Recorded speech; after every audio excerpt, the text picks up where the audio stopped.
You have found your way down to the Matcave, and it is time for Way Back Wednesday, right here at Matcave Gaming. Welcome everyone to our live stream, and tonight we are revisiting one of the most iconic characters in gaming history, and her name is Lara Croft. That's right, we are revisiting the Tomb Raider franchise, and let me tell you, when Lara Croft made her debut in the original Tomb Raider back in 1996, she took the world by storm. Lara was everywhere, not just in the games, but she was in commercials all the way to the covers of magazines. You couldn't go anywhere without seeing something about Lara Croft. That game really changed the landscape of gaming as far as I was concerned, and it paved the way for many other franchises that came after. For example, one of my favorite gaming franchises is Uncharted, and I truly believe that without Tomb Raider, we would never have had Uncharted. So Tomb Raider has a lot for us gamers to be thankful for, because she really did pave the way for tons of heroes and adventure games that came after. Now tonight, what we're going to do is we're not going to be playing the original 1996 game. Tonight, we're going to be diving into the world of remakes. So, 1996, Tomb Raider made its debut. Then years later, in 2007, the original Tomb Raider game was remade for that generation of gaming. That at the time was PlayStation 3, Xbox 360, and obviously PC as well. And we got Tomb Raider Anniversary. And that's what we're going to be playing some of tonight, so we can take a look and see what this hidden gem has to offer us in the world of gaming. Before we dive over to the game, let me say a quick hello to the chat. I see so many people here. Kylie is here, the Star Wars Obsession, Leia Rose, what's going on? Angelina is here, Low Spec Linux Laptop, Donna, good to see you. Metal X is here, Blazer Hawk, Darren, what's up, dude? Good to see you. Alan Copeland, good to see you, my friend. Nightbot has showed up tonight. That is awesome. Love to see Nightbot working and doing the job here, keeping our chat safe. The Sabersmith is here, Star Wars Theology, great to see all of you.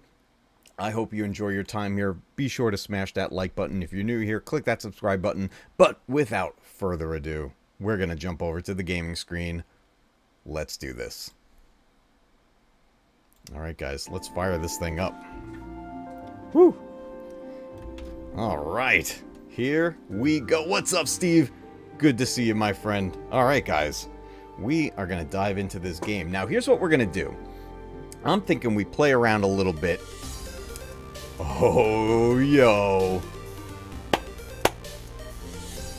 Donna has been a Matcave Gaming member for 1 month. Welcome. Your icon has been upgraded from a joystick to an NES controller. Congrats. Welcome as our 8-bit members. Good to see everybody here. Guys, I can't thank you all enough. This channel has been exploding lately, and I'm loving it. I'm having a blast, and it's all thanks to you guys. Alright, let's make sure everything is okay. Can you guys hear the game sound? There should be music playing right now. I'm going to go into the sound settings. I made some adjustments before. What's up, Ted? Good to see you. I was bringing the music down because the music seemed kind of loud, but I don't know if it'll be that way in the game itself. But we'll see. We're going to find out. Sounds good? Awesome, awesome. We also have some more anniversaries here. The Star Wars Obsession and Star Wars Theology, both here 1 month as members. The 8-bit gaming members here at Matcave Gaming. That is awesome. It's splody? Yeah, the channel has definitely been splody lately. So guys, we're going to do the first area. I want to do two things tonight. I want to play some of the first mission of the game with you guys, show you the changes in the game for the Anniversary Remake. I also want to revisit Croft Manor with you guys, because that in itself was a whole other fun element to these games. So let's dive in to the game. Let's do, oh, it's got a resume here. I guess I had a, what's it called, a file at some point. Let's see if we can start a new game. There's the alert. Thank you so much, Star Wars Theology. Let's just go to resume and see what happens. Maybe I was on the first level. I am on the first level. Yo! I love it that the alerts are actually going. They're delayed, though, which is kind of weird. Alright, guys, here we are. Tomb Raider Anniversary.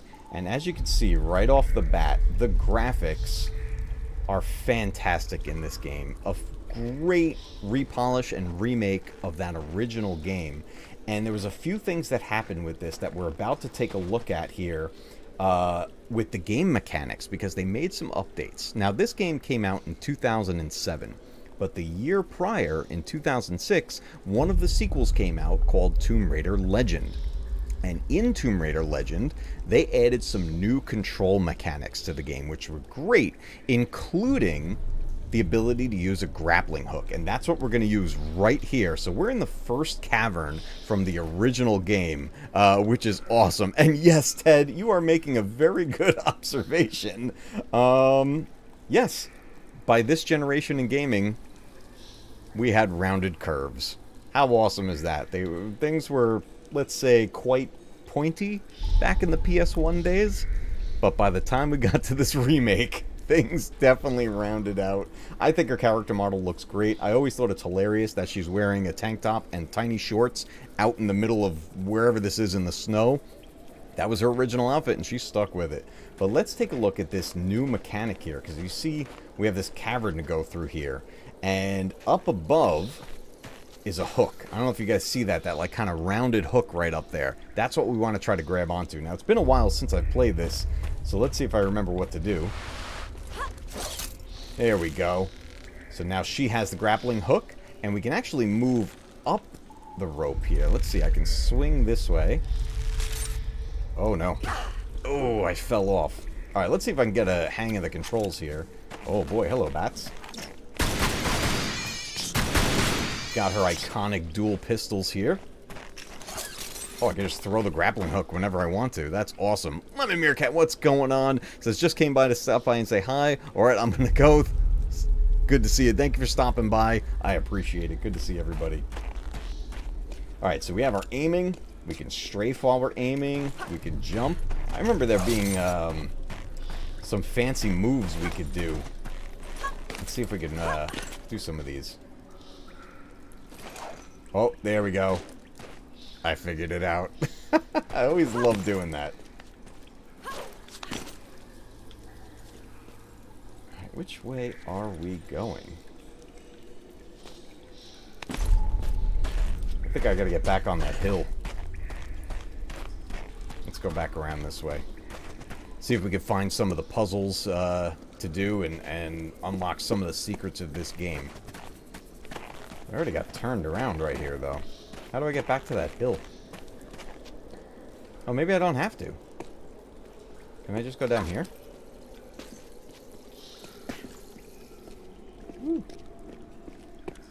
Alright, let's go this way instead. What's my action button? There we go. Tonight we're playing the PC port of this game, and I'm using one of the Windows-ready Xbox controllers for this game. So great graphics, you know, you can up the resolution in this quite a bit. I have this at full tilt, so everything is maxed out at what this will do, and this is playing at a resolution of 2560 by 1440p. Alright, what do we got? We got a checkpoint. Now, I remember in the original game, we had like wolves running around here. We saw the bats before, but there were wolves to take care of. At some point, I remember there being a bear. And I think that bear came up somewhere around the first, like, save point. Because in the original Tomb Raider, you couldn't just save anywhere. You had to find icons to save at. That was definitely a weird-sounding wolf, but we got him. There they are.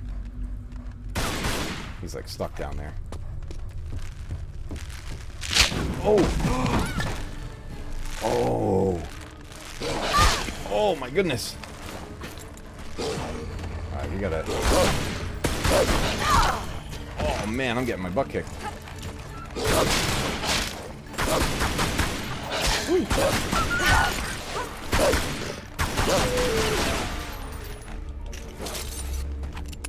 Wow.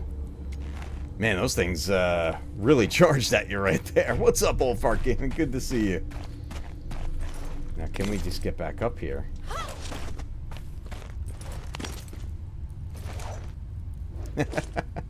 Love doing those tricks. Alright, I think I gotta climb back up where the bridge broke there. But any secrets in the wolf's den? This is the type of game where you want to check areas, find med kits, find secrets. All kinds of things were hidden throughout the Tomb Raider. Hey, there we go. Right there, we found a med kit. All kinds of stuff hidden throughout the Tomb Raider games. And it's one of those games that you want to get used to, like, checking, like, every nook and cranny so you can find the secrets and unlock as many things as you can. What is that up there? It's like some kind of a claw or a fang. Can I get up there? Scott Westbrook has gifted 10 Matcave Gaming memberships. Thank you so much, Scott. I appreciate it. Wow, that is incredibly generous, and we've got new members coming in. We've got Ben Shapiro's here, 1MG2003, Jason Gutierrez, Nomad, Phil McCracken is a member of Matcave Gaming. What's up, dude? Good to see you. That is awesome. Wacky Noodle has become a member. Game Checker. You guys are incredible. Oh my goodness. I tell you what, we're playing full screen PC tonight, so I can't click over to the pop-up chat while this is on. But when we go into our chatting section, I'm going to be bringing up a bunch of these here. We're going to highlight messages from everybody. We're going to go through all that stuff. We're going to go through memberships. We'll go through any super chats. We'll go through all that together when we get to our chatting segment, because I got some fun for us later tonight after we play some of this game and check it out, because I want to have a panel with you guys, and we're going to talk about Tomb Raider. That is awesome. We got so many members right now. Thank you very much, everybody.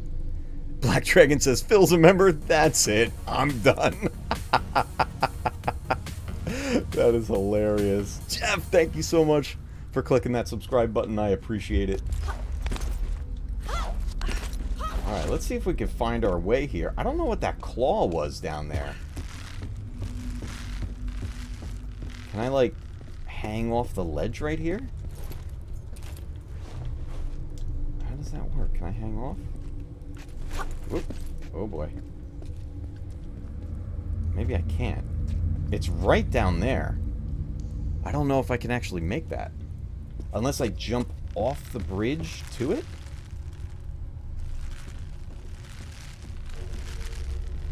I don't think I could do that either. I have no idea what that is. Alright, let's go for it. Let's see if we can hop off. Here we go. We're gonna hop off. Whoop. Blazerhawk Dawn has become... Darren has become a member. What's going on? Rod Priester as well. Oh, we got more gifted memberships. Star Wars Theology has gifted 5 Matcave Gaming memberships. Holy moly, we are growing as we speak. You guys are incredible. You guys are amazing. Oh, I just killed Lara. We're at a checkpoint. Oh boy, there's definitely fall damage in this game.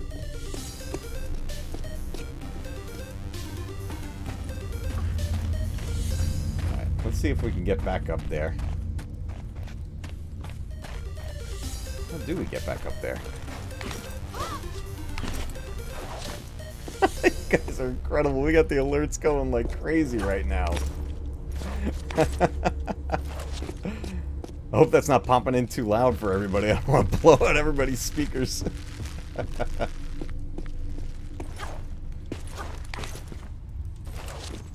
Alright, what do we got here? There could be traps. That's the other thing we gotta watch out for. We gotta be careful of traps in these games. There could be darts shooting out of the walls. Very Indiana Jones, Raiders of the Lost Ark-like. That's a big thing with the Tomb Raider games, which... That's what Tomb Raider really got its inspiration from, was Indiana Jones. So we got Indiana Jones inspires Lara Croft, and then Lara Croft inspires Nathan Drake for Uncharted. How incredible is that? And then later on, we had new Tomb Raider games that were inspired by Uncharted, and then a new Uncharted again inspired by Tomb Raider. Unbelievable. We got a couple ways to go here. We got a pit down here. We got... Oh, there's a med kit over there. Let's see if we can get that. Alright, let's see. How do we turn? Let's turn this way. There we go. Swing, Lara, swing. Yeah, let's get a little further down the rope. There we go. Oh, it's one of those rock the analog stick back and forth. Oh, we got it. We got it. What is this? I think that was a large med kit. Oh. Do I have a safe way down? Uh-oh. I can't reach that rope again. Can I get there?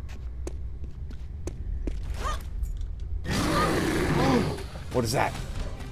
Oh! Holy shnikes.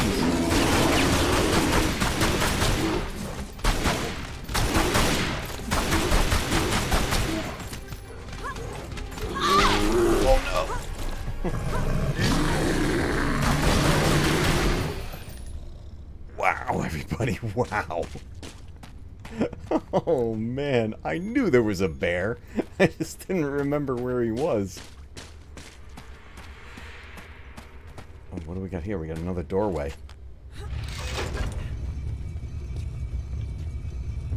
This game is gorgeous. Yeah, well, there's the bear.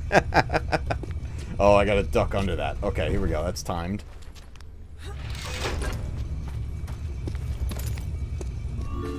Ooh. Oh, it's the Fang! Collect artifacts and relics to unlock bonus content and extra features. There we go. So that's one of the bonus items. But now it looks like we have no choice but to go back around from the way we went. So that... I'm glad we went that way because that's how we found that bonus. The original game didn't have bonuses like that, but it did have all kinds of hidden items throughout. Different weapons as well that you come across, but Lara was always iconic with the dual pistols. Which is, in all honesty, what I used most of the time anyway, playing Tomb Raider. Also helped that they had infinite ammo in pretty much every game. Alright. Making our way. Making our way. I think we just go right down this. But look at the detail in this game. I mean, versus the original game, when you think back to that original game on PS1, it was even released on the Sega Saturn at the time. It did have a PC port as well. But man, what a difference seeing this game like this, in this level of graphic detail. Very cool. Oh, I gotta love these mechanics. There we go. Legendary Tron, what's up, dude? I saw your update over on Discord. I'm glad that you're starting to feel better, but I know you've been going through some hell, buddy. I'm glad to see you, man. I hope everything is going better. Dude, I don't even know what to say, man. You're the toughest guy I know, dude. I can't believe what you're going through, man. And you still smile and you're reaching out to everybody. You are the man. Guys, Legendary Tron is here. He's the best. He is the best. Catch him on YouTube. You still doing the Twitch streams also? I don't know. Oh, here we go. Check this out. We got the arrows shooting across. Alright, let's see if we can get past these without dying. Whew. Oh, got tagged right there.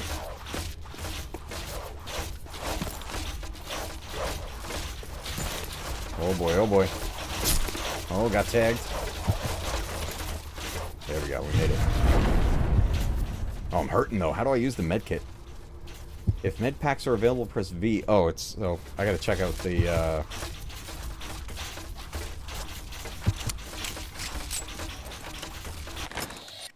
Oh, just go into the menu here. 3 small med pack. Let's use a large med pack. There we go. Alright, we got our first puzzle here, guys. Permanently on YouTube now, Tron? Nice. Cool, cool, cool. Brooke Chen is here. What's going on? Good to see you. The Stanleys is here. Sith Apple is here. Man, I love it, man. We've got so many people coming in tonight. Alright, here's our first puzzle, everybody. This thing won't go all the way. So let's figure out what we need to do. How's the game volume, everybody? Is it okay? Is it drowning me out? Am I drowning it out? How we... Oh, I hear more wolves. Oh, there you are.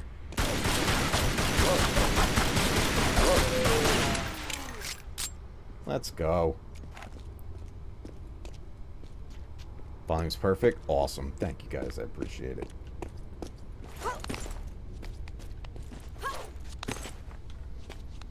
Let's see what we need to do.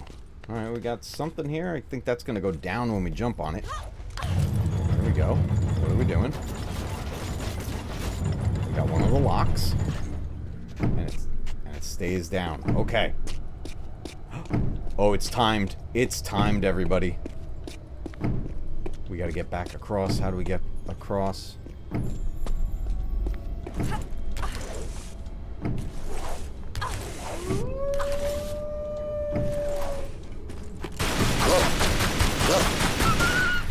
Woo! Go, go, go. Where is it? Where is it? There it is. Oh no. Oh no.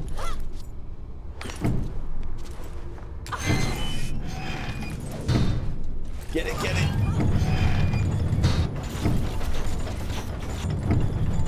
I think we got it.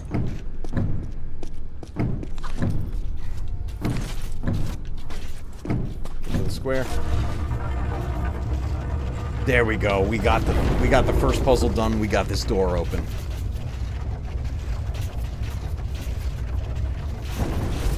Oh, nice. All right. Thanks for coming by, Star Wars Theology. Good to see you, Felix, man. It's always awesome having you here. And yeah, there we go. He's got the catchphrase down, guys. You got to keep retro gaming alive because one day your games will be retro too. I love it, guys. The Peru Mountain Caves, Section 1, is done. Alright, so that mission right there, I hit resume when it went there. I didn't see an option to choose a new game, but that one's a pretty short level to begin with. But just from what we've seen so far in this, and thinking back to that original game back in 1996... everything from the environments in this game all the way to, and most impressively, the character model of Lara Croft. How impressive is this anniversary remake? And here's a big question to you guys in chat. Throw a 1 in chat if you knew that this remake existed. Throw a 1 in chat if you knew this game existed. Throw a 2 in chat if you didn't know there was a remake of Tomb Raider. Let me see what you guys are, where you guys are landing on this, because this is a game that, in my experience, not enough people have talked about this remake. And here at the Matcave, we focus on retro, remasters, and remakes. So when there is just an amazing remake of such an iconic game, how can we not play that game? So I'm seeing some 1s in there. I'm seeing lots of 2s. Donna put lots of 2s in there. This is, yeah, see, I'm seeing more 2s than I am 1s. How amazing is that? Tomb Raider. You say Tomb Raider to anyone. Any gamer, anywhere, even non-gamers. You say Tomb Raider, they know what you're talking about. And somehow, this remake of one of the most iconic games ever just kind of flew under the radar. How did that happen? How did that happen? It's unbelievable that that happened. So, but I'm so glad that it did come out because I'm such a huge fan of adventure games like this and solving puzzles, looking for treasures and all of this. It's just incredible. Blazerhawk Darren says, I was introduced because of the Angelina Jolie movie. I really like that movie. I like both of them. The 2 movies that she did, I really like them. And then there was, what is this, maybe, I want to say 2017, they did a remake of the movies with a new actress. And that movie was really good too. But that's something that, when we finish up with some of the gameplay tonight, I want to get a panel going. And I want to bring in some of our members to chat in a panel tonight, and I want to get your thoughts on the Tomb Raider franchise overall. What were your experiences with this franchise? What's the first game that you played? What's the first movie that you saw with it? How were you introduced to Lara Croft? And that's going to be the second half of the stream tonight, where we're going to get a panel together, and I'll be putting the invite out into our community tab. So keep an eye out for that. We're going to be doing that in the second half of tonight's stream. Let's save the game right here. Sure, we'll call it save game number 1. And look, it just keeps going right from where you left off. That's pretty cool. Oh, my goodness. Adrenaline headshot. Lock an enemies and perform a special maneuver. Uh-oh. How do I do that? Oh! Oh! Oh no, oh no.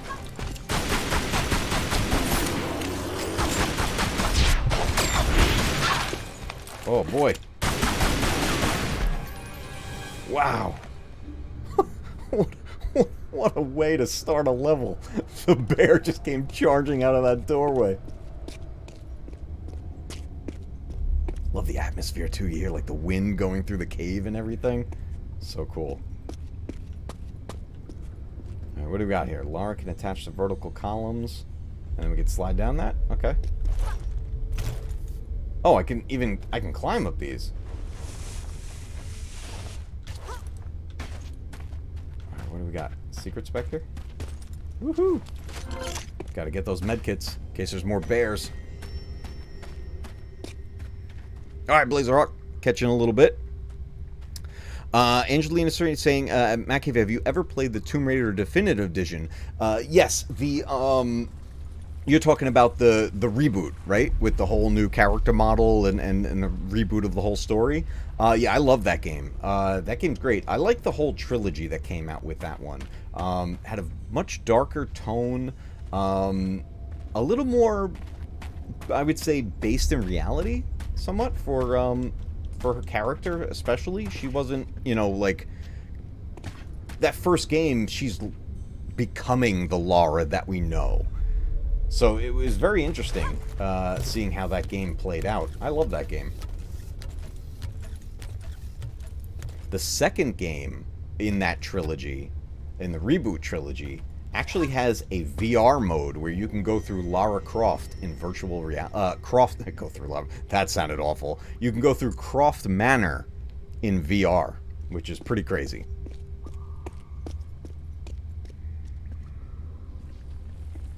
Black Dragon says, if you want a comprehensive breakdown of the franchise, I'll join tonight. I am all for all the details. Alright, let's take a look what we got going on here. We got more arrows? Or did I go backwards? Uh-oh. Oh yeah, I went backwards. What happened? How did I get turned around? There's no sprint.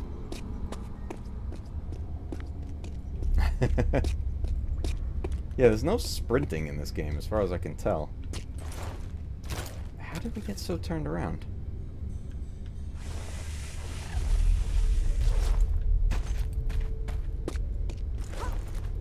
Whoop. Can I climb up this? Uh-oh. Oh, okay. We gotta do something different. What did I overlook? Is there a ledge to climb on? Nothing all the way up. Maybe those ledges. Can I jump to that? Can I jump to this? Nope. I can this. Okay, here we go. There we go. That's what I needed to do. There we go. Alright, what do we got? City of Vilcabamba. And a checkpoint. What do we got? What do we got?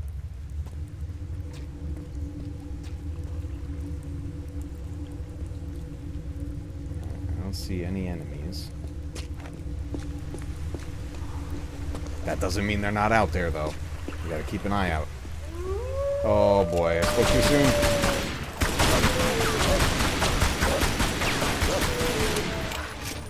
Woo! This is a button. Nope. This is a button. Nope.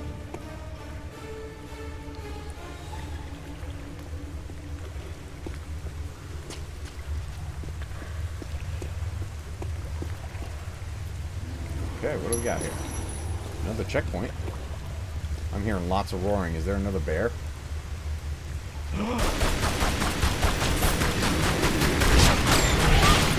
Oh no, I can't do that dodge move.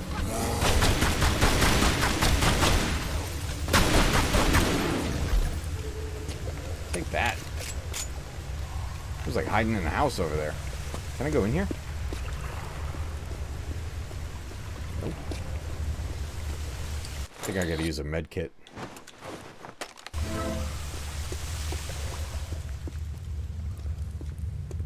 Secrets in there. Oh, this looks like something we can open. We got the bear emojis going in there. I should make a Tomb Raider emoji for our members. Maybe that's gonna be the next one. Oh, check that out. Her outfit's getting dirty. I didn't even know that would happen. So as she's taking damage and interactions with the enemies are happening, her clothes are getting all dirty. That's pretty cool. Oh, what do we got? Journal. Interesting. Lara's thoughts. Okay. Oh, that's it. I thought it was a button. We gotta find a key. I think we're going for a swim.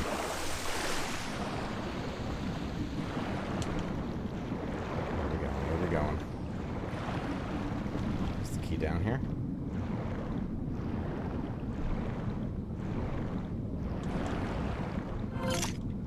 Got something.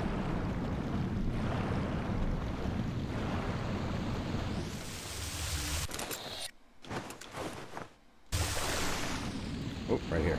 Here we go.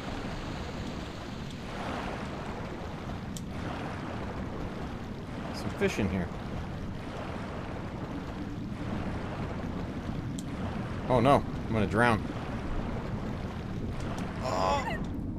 Oh no! Get up there! Oh no, oh no!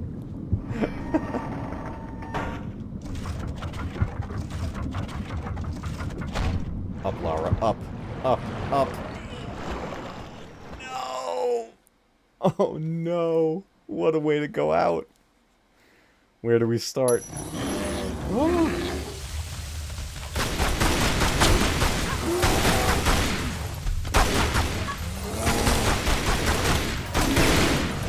Whew. Oh man, you gotta put me right with the bear? That's crazy. Alright. Let's think about where we're going.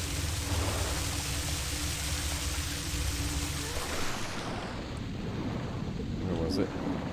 There we go.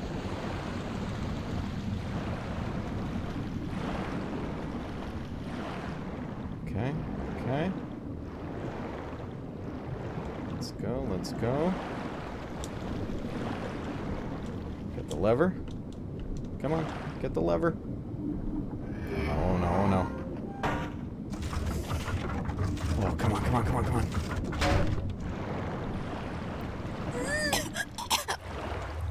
Oh, that was close. I almost drowned again.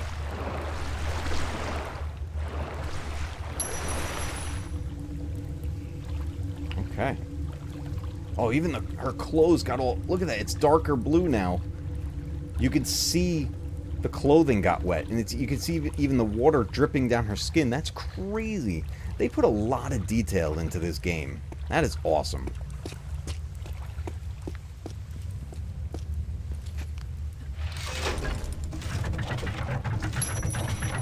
Okay, now does this stay open? Okay, it's not ticking, so that's going to stay open. So now we have a way back and forth, and we don't have to swim through that tunnel again just to get back and forth.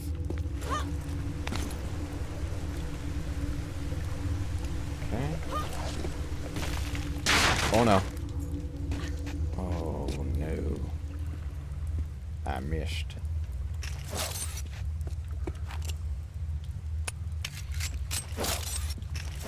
Well, I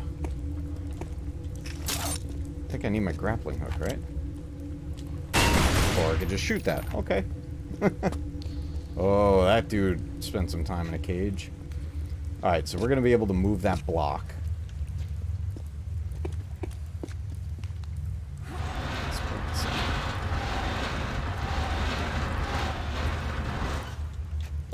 was in here.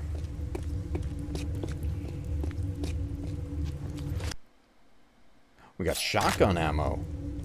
Okay. Is this the key? We got the key.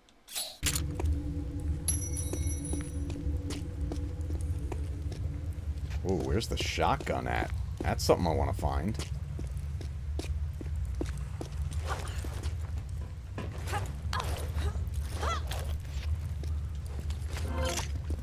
Some more medkits. Alright, we're going to need this block somewhere. So let's bring it out here.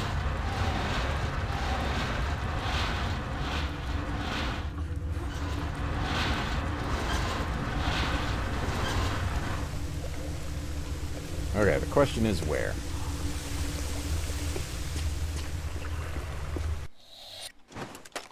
Let's use that village key. Oh, we got more wolves.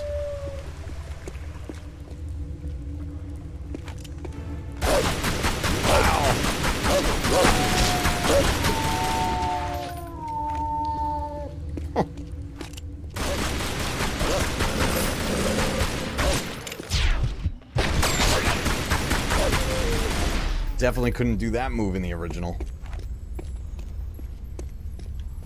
We got some kind of crazy temple right here.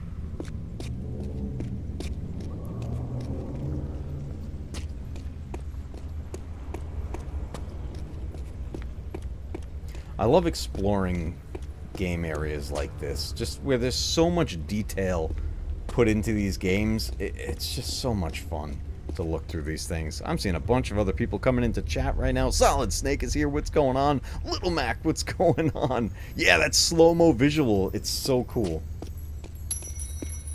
Alright, we got a door right here. It looks like we're going to have to get those gears to turn. So we got another puzzle.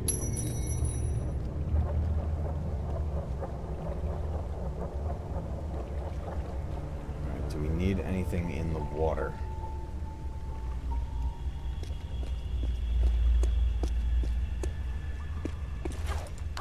This kind of reminds me of the Masasi Temple in Jedi Outcast when Kyle Katarn is going through Luke's tests so he can get his lightsaber back. That's what this reminds me of.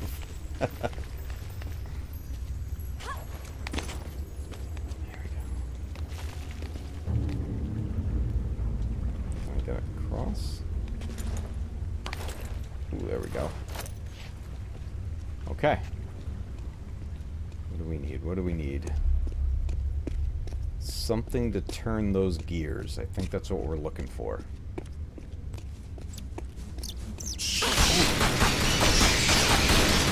Wow! That scared me.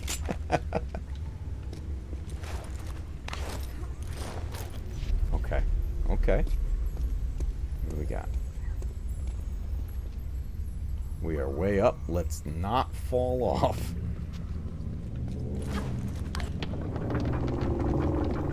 That's one way to do it.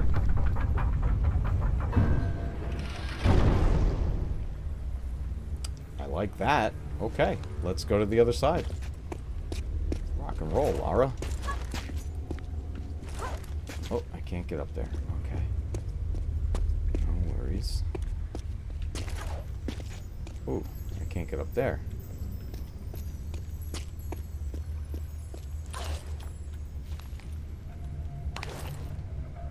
We can go through here, though. Here we go. Alright, more water.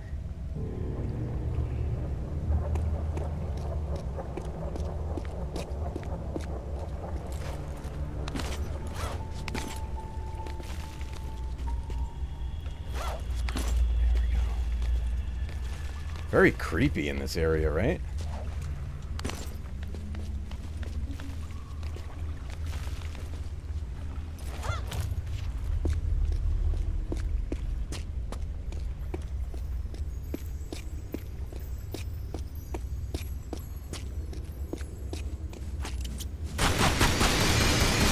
I was ready for you this time. Ooh, almost missed.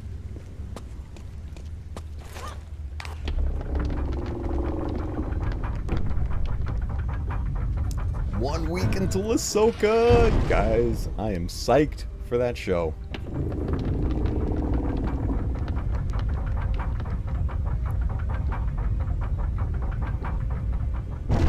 What's up, Sheaf? What's going on, dude? Good to see you, my friend. Alright, I will catch up on chat in just a minute. Let's see, I think we're coming up to another checkpoint here.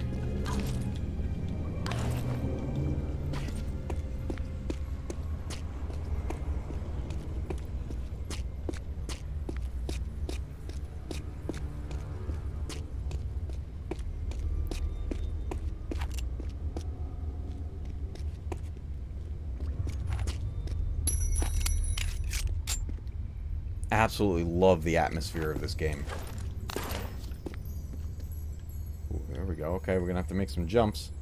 Oh, there's something down there too. I think that's shotgun ammo. If we fall, how do we get back up?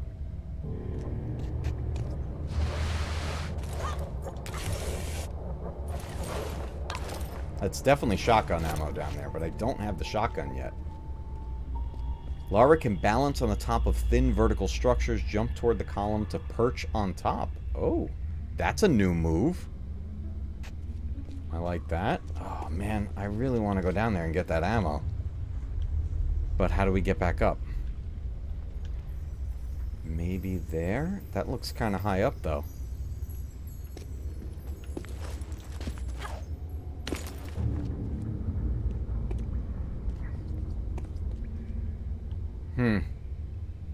There's gotta be a way back up. Let's try it. Oh, oh, oh.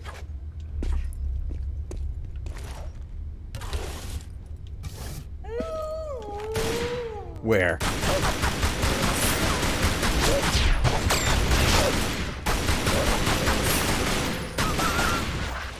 Holy moly. Oh, there's more down here. What is this block? That's the way back up. Okay. I like it. This is how we get back up. Ooh, ooh, spin that thing around. Come on.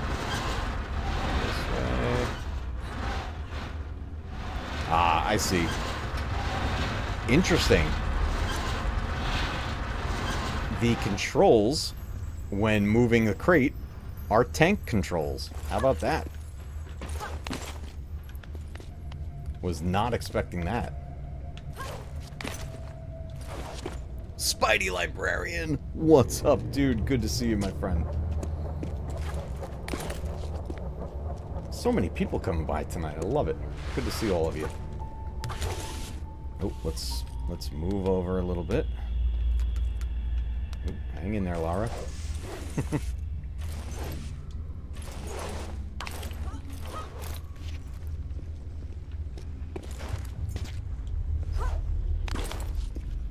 Okay, here we go. Oh, that light scares me. I've seen Raiders of the Lost Ark. You gotta be careful right there, I think. I don't know. I don't want to go in that light. That worries me. Okay. Oh, boy. There's stuff just shooting across there.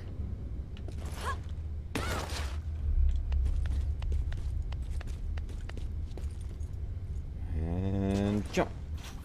I missed.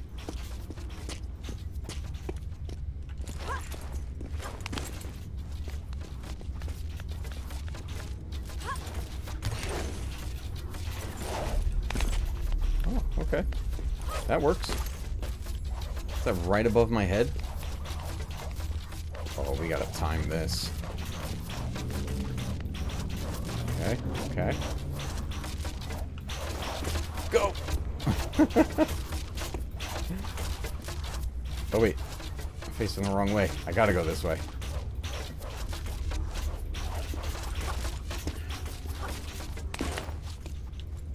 Whoa.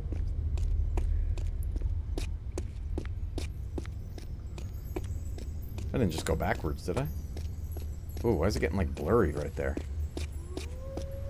Oh, boy.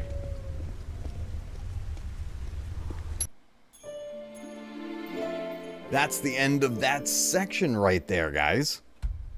Okay. All right. That's a good time to catch up with chat, right? Right. Let me do that and get my mouse back. Let me scroll back up here, see what you guys are talking about here. Oh, man. You guys are awesome. Little Maheko2 says, why did I randomly get a membership? All right. So here's what happened.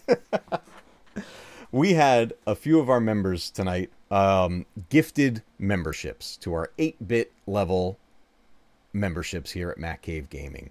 And when you have your channel set to accept gifts and you click on that while the chat's going, you actually claim one of those memberships. So you actually got a month free membership to here. And it's something, it doesn't start back up on its own. It's a free membership. If you choose at the end of it to resubscribe to the membership, you're more than welcome to. Guys, memberships, things like memberships, super chats, all that stuff, it's all completely optional. There's never ever a requirement for any of that.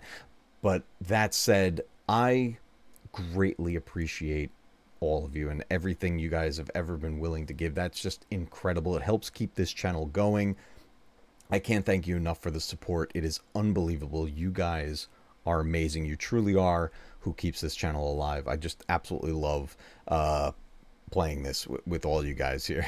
Stanley says, welcome to Jurassic Park. Yeah, those giant doors, right? Sheev is here. Good to see you, my friend. Oh, man. Sabersmith is here. You guys are awesome. Angelina's asking, are you excited for a Bad Batch Season 3? I hope we get a Season 3 of Bad Batch. I haven't seen anything, though, talking about it. Has anyone heard any news? Anything about Bad Batch Season 3 happening? I thought it was supposed to, but then it just kind of went, very, very quiet. Sabersmith says, dude, they just pop up out of nowhere. Yeah, it's just crazy. These enemies jumping out everywhere in this game. I keep jumping as I'm going. It's pretty funny. Thank you for putting the links, Alan, for the other people in the chat.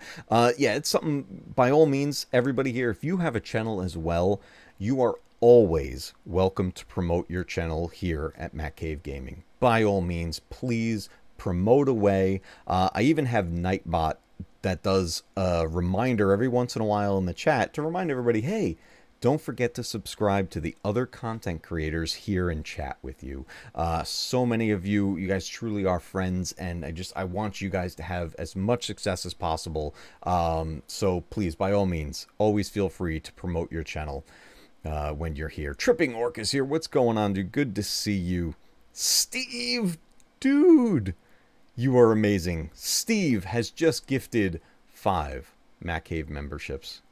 That is awesome, guys. Claim them while you can. I see people claiming them right now in the chat. That is awesome. We're going to start getting the alerts up in the corner in just a moment. I've noticed the alerts are delayed for some reason, which is, there we go. There's the alert, guys. There's the alert. We've got gifted memberships coming through right now. Claim them while you can. It's an awesome way to help keep the channel going, help support the channel. There they are. MVR is a member here, 8-bit gaming level. What's up? Welcome to the memberships, guys. Our memberships here too. I want to keep it fun and easy for everybody. 1 month membership here at the Matcave Gaming is 99 cents. 99 cents, guys, and all the perks go with it. So I appreciate it, everybody. This is awesome. Low Spec Linux Laptop is saying has been playing KOTOR 2 and Morrowind on my channel lately. Great games. Absolutely great games. Arwin has claimed a membership. Welcome to the memberships. This is so cool. When we get into the chat section, I'm going to be pulling up all the pop-ups and everything, and we're going to be skimming back through those, because I definitely want to do that with you guys. But yes, Low Spec, KOTOR 2, an amazing sequel in my opinion. Very underrated. Which is pretty crazy. All right, guys. Blood Guilty Gaming is here. What's going on? Welcome, welcome, welcome. We are going to jump back into a little bit more of the gameplay, because what I want to do, what we're going to do is we checked out the caverns and like the actual levels of the game. But before we get into our chat panel tonight, I want to take you guys over to another section of the game that is also iconic, and it's a fan favorite for a lot of people. So let's quit back to the menu here, guys. And what we're going to do, because you were able to do this in the original game as well, it kind of acted like somewhat of a tutorial and a way for you to get used to the controls of the game. And that mode is visiting Lara Croft's mansion, known as Croft Manor. And even that section of the game has been remade for this anniversary remake. So let's check out Croft Manor. Here we go. Okay. Oh, we had a checkpoint in here. Can I start Croft Manor over? Yes, let's restart Croft Manor. Let's do that. Here we go. Here we go, guys. There's even a cutscene.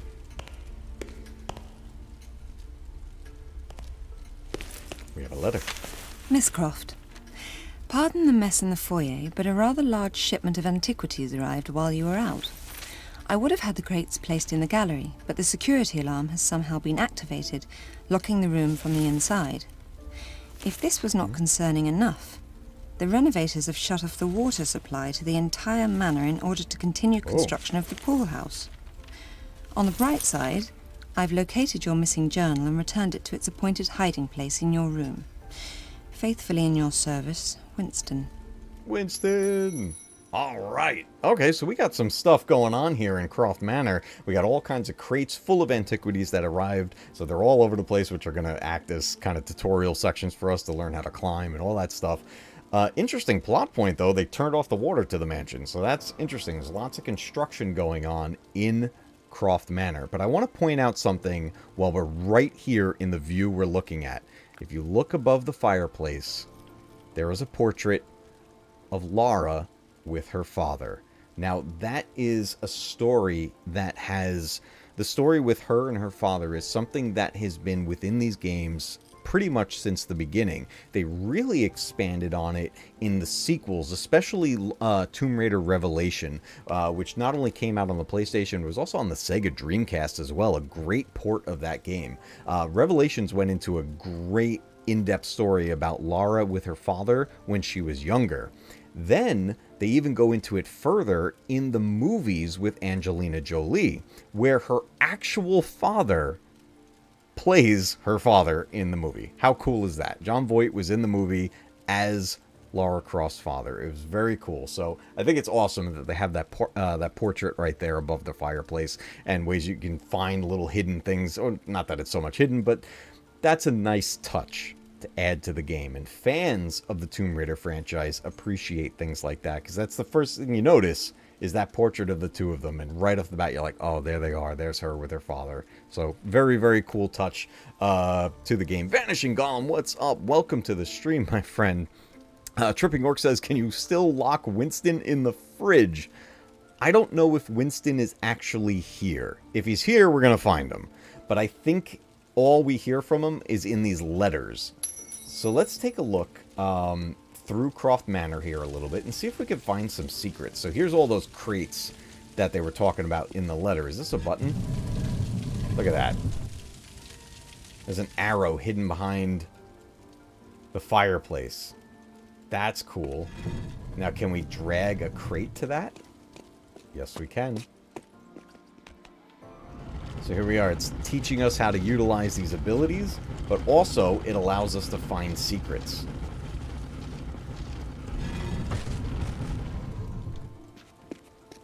Now, can I just reach in and get this? It's rather hot. It is rather hot. How do we put the fire out? Let's see if we can figure this out. Look at this thing. Like, even the detail in the artwork around the mansion. Very, very cool. There's got to be another button somewhere. Something to turn off the fire. Can I go through this door?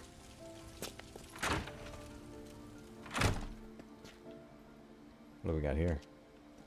Now, is there a map? I don't think there's a map. Yeah, we have our items, but there's no map. So we got to really keep track of where we're going. Because I would imagine we could get fairly lost inside this mansion. See, this is going way off from where we were. But let's take a peek and see what we got up ahead here.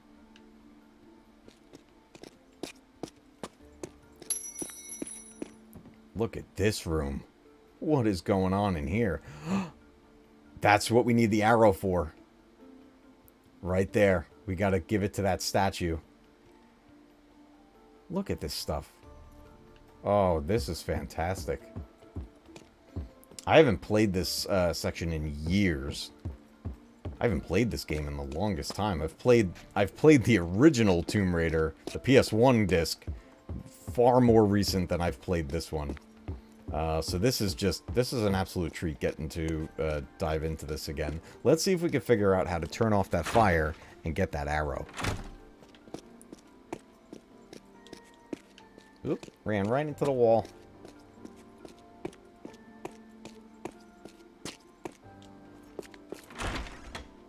Let's see. I want to accomplish at least one secret in this area here.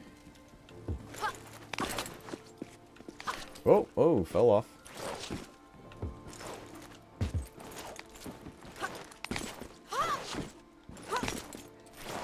Alright, what do we got going on up here? I can go across the painting. Oh, what is this? We got a gear. You found the sculpture gear. Okay. I wonder where this goes. I do wonder where that goes. Thank you, Lara. Alright, let's hop down.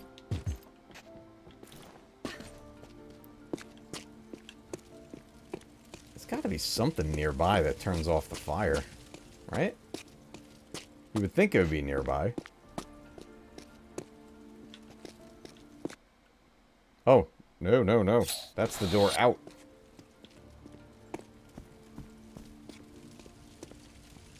Something... Oh, don't jump into the fire. This book's not very interesting.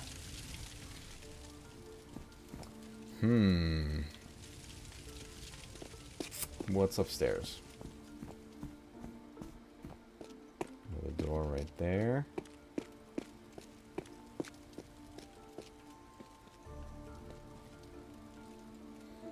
Damn walls always jump out in front of you.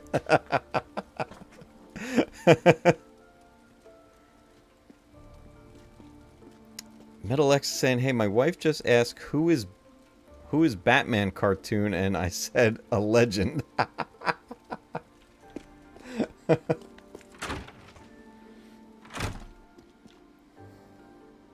What do we got in here? Can I read this? The legend tells us that the kings of Tibet were descendants from heaven with ropes attaching them to heaven itself. When they died, a heavenly creature would pull the ropes up, bringing their bodies up with them. Okay. Is she talking about that room we just saw where there were statues hanging from the ropes? As Charles Kane notes in his superb history of the Iron Curtain, there were numerous historical precedents against the practicality or feasibility of the fortress system like of an foreign alarm. policy.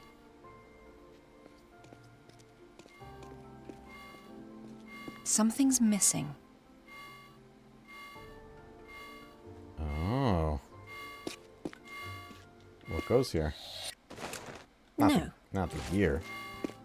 Okay, we need something probably square-shaped to go in there. Alright. Bunch of secrets to find in Croft Manor. I remember Croft Manor was one of my favorite features in the original game, and then it returns in the sequels, and the mansion was always a little bit different each time out. Sometimes really just expanding on the mansion, so you were going into further rooms that you couldn't get into before. And then in some games, the whole mansion seemed like it completely changed. By far the most important survival item one can possibly have is the will to survive. That's a good point. Are these journals from her father?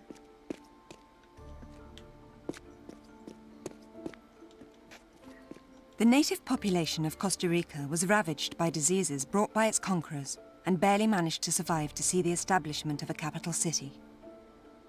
There's a good voice for Lara, too.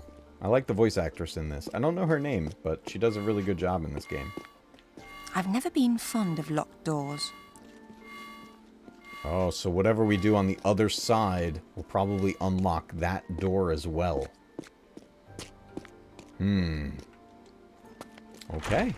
Alright, we got some mysteries right here in her house. Imagine trying to figure out puzzles just to go through your own house. How crazy is that? How do we get down from here?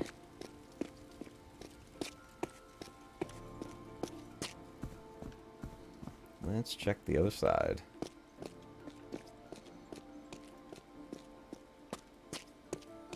Two doors.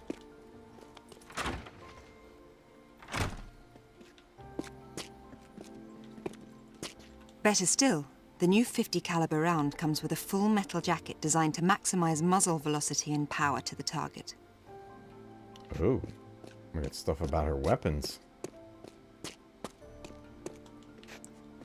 While other traps have a similar closing mechanism, it was the Egyptians who perfected the savage effectiveness of the holding barbs. Oh, we're getting like some history lessons going on here. Did I just turn around? Oh, wait, what is that? Oh, that's a lamp. I got excited. I saw something a little different. Turns out it was just a lamp.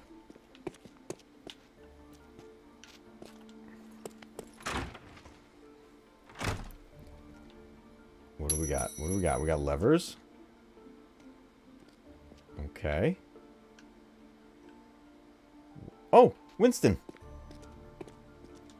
Can I talk to him? Hey, Winston. Oh, boy, buddy. If we get you anywhere near the kitchen, my friend, you're going right in the refrigerator. Just telling you right now, Winston. You won't let me talk to you right now, but I'm just giving you warning. You're going to go in the fridge if we can do it. And Gilead knew the gears of his heart would never turn again, as he sacrificed his one true love to save the kingdom he had fought for so long to protect. I'm sure it was an antique lamp. Trials of Gilead, Volume 3. Alright, what does this do? We got two daggers.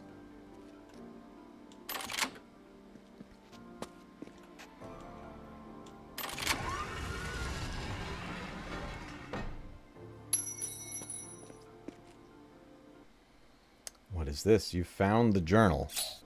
I wonder if Winston read any of it. Okay. Interesting. Can we talk to Winston now? Winston. Winston. Buddy. Wake up.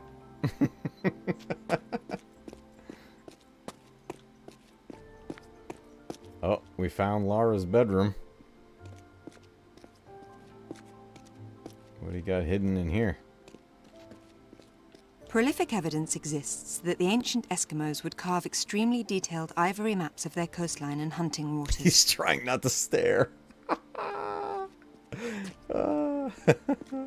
Pink is the new black. Hey, y'all.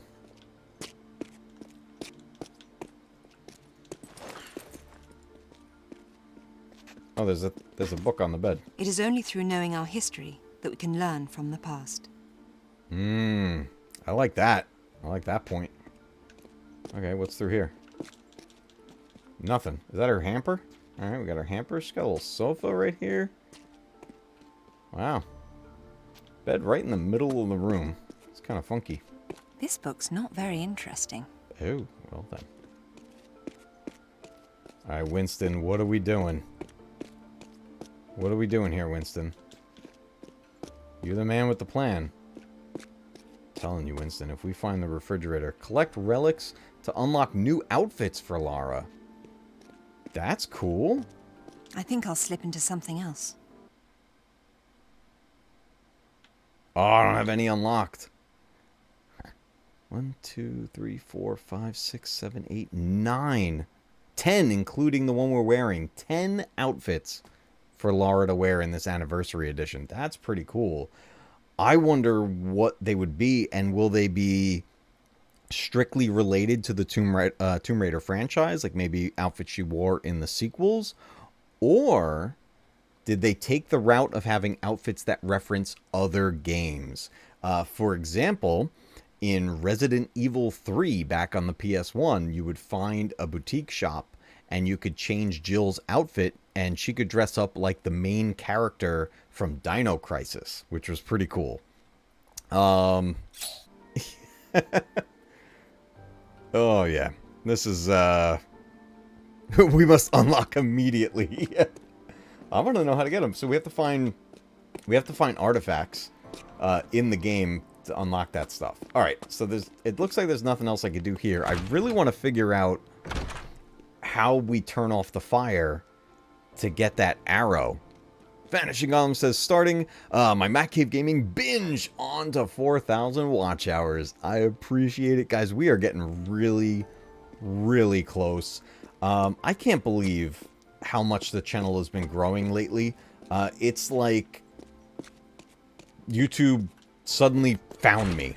I don't know what happened, but we're growing. Like, every day, there's been so much growth lately over this past week, so it's pretty incredible. Black Dragon says, use the bucket on the fireplace. For the fire, you have to turn the water back on. Did you get about 600 subs? Yeah, Ted, I got to look at what the total was, because when I was looking just earlier, I don't have it open right now, we got up to 1,681 subscribers today. Last week, was it last week we reached 1,000? Or the week before? Time is all starting to, like, mesh together. But all of a sudden, I started getting a lot of growth. I've been getting a lot of views and new audience members from the West Coast. I'm on the East Coast here in the U.S., and I've been getting a lot of West Coast viewers late at night for me, but they're 4 hours behind. So it's like the evening for them, and they're checking out some stuff. So shout out to my West Coast viewers. Thank you so much. You guys are killing it over here on the channel. I love it. Alright, we gotta find a bucket, and we gotta turn on the water. So, which door do we not go in? What's in this door?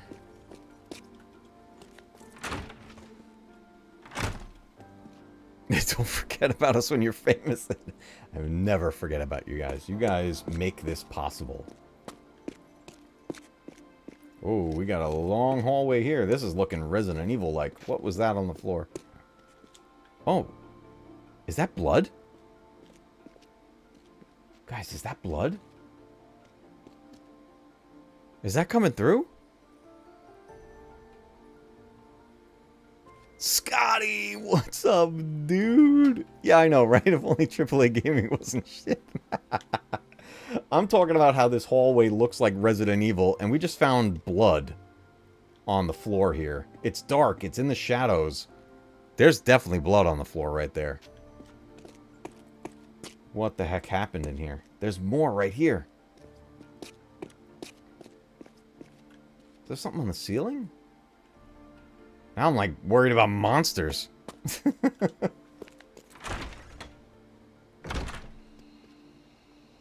What do we got? Are we outside? We are outside. Is the fountain? It's off right now. Oh, this place is huge. This is huge.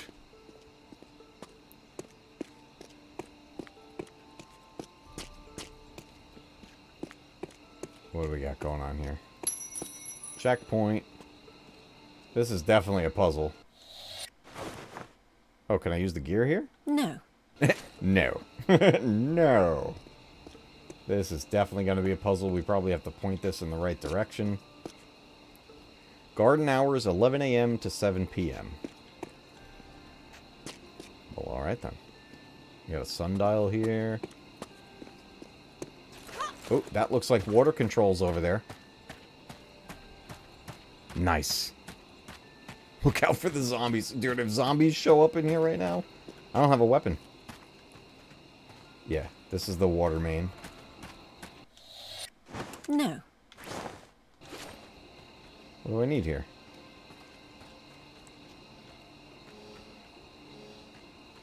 Do I need a wrench? I probably need a wrench or something. No. Oh, there's definitely items that we need.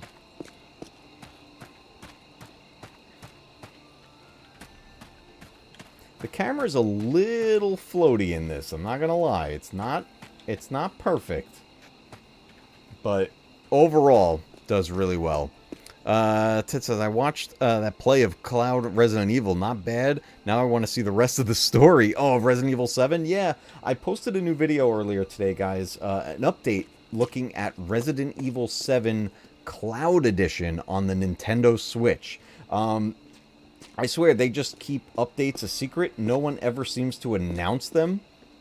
I just keep revisiting those games to see if they've improved on performance.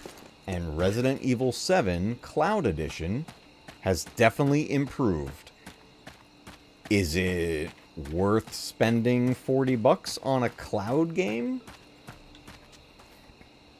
That's for you as the player to decide if it's worth it to you. But I'm going to keep revisiting it and see how it does. But I put a little bit of unedited gameplay on it. I titled it From Menu to Mia. From the starting of the game all the way to when we find Mia in the game. And I'll tell you, Ted, Resident Evil 7 has a fantastic story. I really like that game a lot. I mean, I'm a huge Resident Evil fan. You guys know that. But 7 I really, really liked. It brought the horror back to the franchise. So, very cool game. Oh, Spidey, absolutely. Yes, 100%. Please, go for it. Go for it. Guys, Spidey's got something to announce. So check it out. Check it out.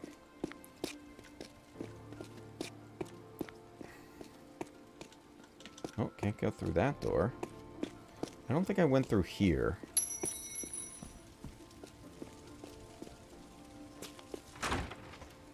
Yes, Steve.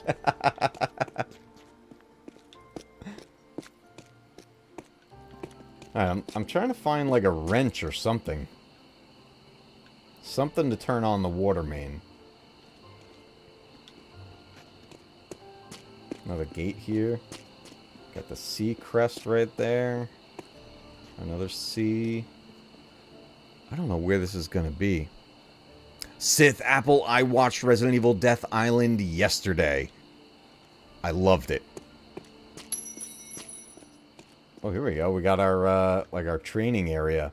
Resident Evil Death Island is the new CG animated Resident Evil movie that takes place within the game universe. Death Island takes place in between Resident Evil 6 and Resident Evil 7, and they make references to all kinds of stuff from Resident Evil 2, 3, I don't think they mentioned Code Veronica at all, but they definitely reference 2, 3, 5, and 6. Which is awesome. So lots of Easter eggs that they talk about within there. Alright, here's the pool.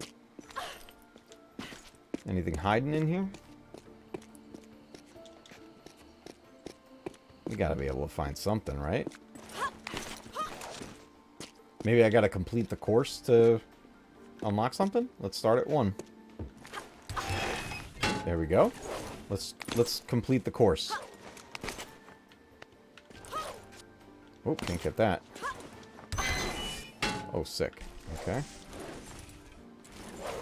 There we go. Got a wall climb. Where am I going? Oh. Hold on. Let's try that again. Oh, there's a button up there. Can I just climb here? Oh no, we're gonna have to do this. There's a button there too. Oh, I see. We gotta do the course in order. Okay, number 1. So check this out. Just this whole training section it's a whole game in itself. It's pretty crazy. Spidey Librarian says, Matcave Gaming will be guesting on an upcoming episode of my Spider-Man podcast, The Webline. On Sunday, September 17th, we'll be covering the amazing history of Spider-Man in video games. Guys, mark your calendars. Sunday, September 17th, you can catch me, the Matcave, over at Spidey Librarian for this what's going to be an amazing podcast. We are going to be diving into the world of Spider-Man in gaming. I am psyched for that. There were There's some really good Spider-Man games out there. There are also some really big stinkers out there. And I'm sure we're going to dive into talking about all of them. So guys, mark your calendars, September 17th. It's going to be a lot of fun. And if you have not subscribed to Spidey Librarian yet, what are you waiting for? Okay, let's figure out where we got to go right here. Coffee on Korriban! What's up, my friend? Good to see you. Coffee put out a new video, was it today or yesterday? I watched it today, but did it come out yesterday? Oh, there's a thing in that hatch right there. How do I get to where I'm going? Oh, no, no. Oh, there we go. Oh, yes. Got that, and got the button. Here we go.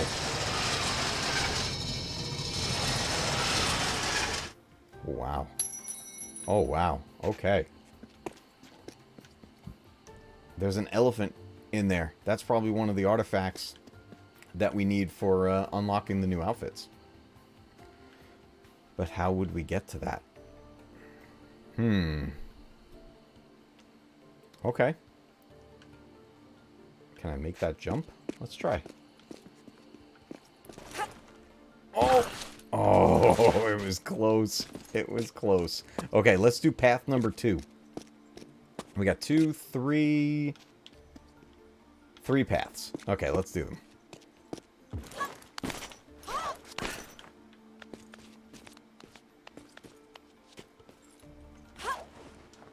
That is clearly not the way.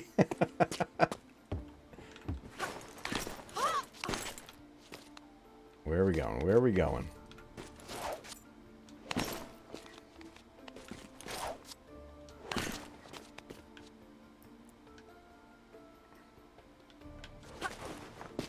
Oh. Oh.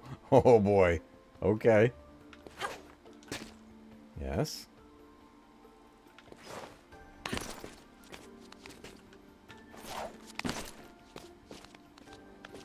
Okay. Okay, we're making progress.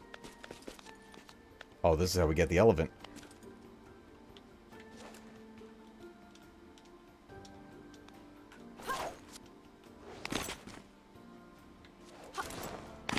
Yes.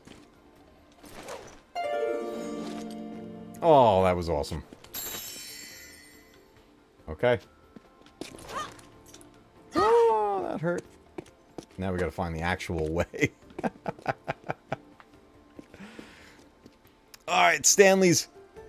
Thanks for coming by. I appreciate it. Guys, stand by too. We are going to wrap up the gameplay in just a little bit. And we're going to switch over to a chat panel that I'm going to try out and see if we can get you guys into the stream if you would like.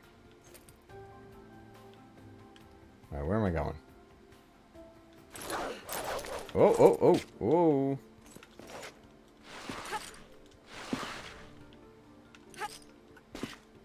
Okay. Where are we going? Not there.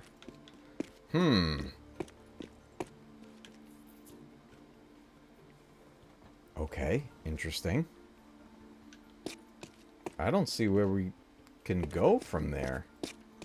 Am I just completely overlooking it? I know I gotta get to, like, that slide, but I can't get any higher on this.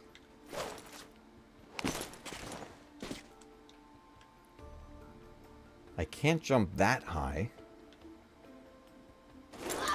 Oh, whoa, whoa.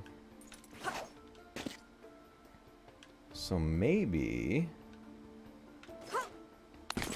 from here?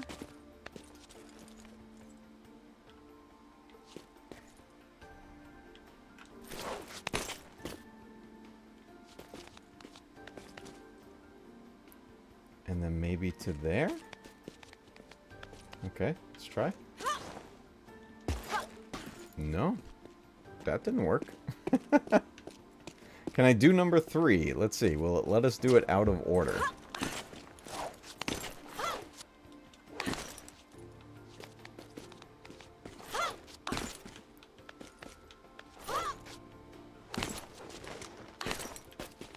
Okay.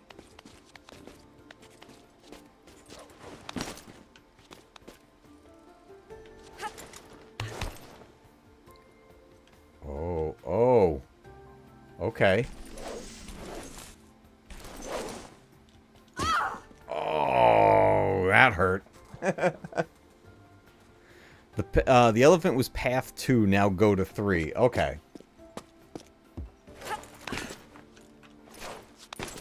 I thought there was another button over there, but maybe there's no button there.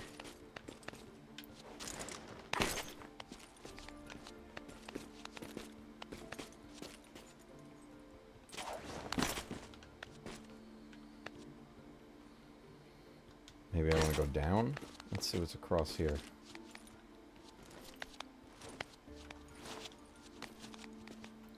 Ring-shaped objects protruding from the wall can be used for wall running. What?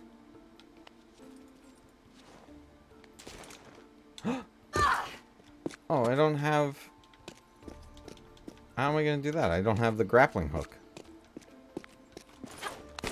Clifton, what's up? Good to see you, dude. Yeah, I don't have the grappling hook, so how am I going to do that? I think we need to collect some more stuff before I'm able to do this area. Oh, interesting. Yeah, I got med packs, but I don't have any other...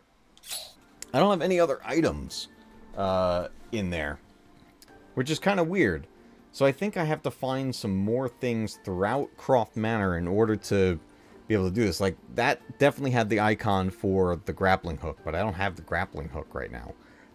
So that's probably sitting in one of the rooms in Croft Manor, and you just find it along the way. But as you can see, outside of the main adventure, Croft Manor continues to be a whole separate game in itself that lots of fans would play the Croft Manor sections, sometimes even more than the main game, because there were so many secrets to find and so many cool things to try and do.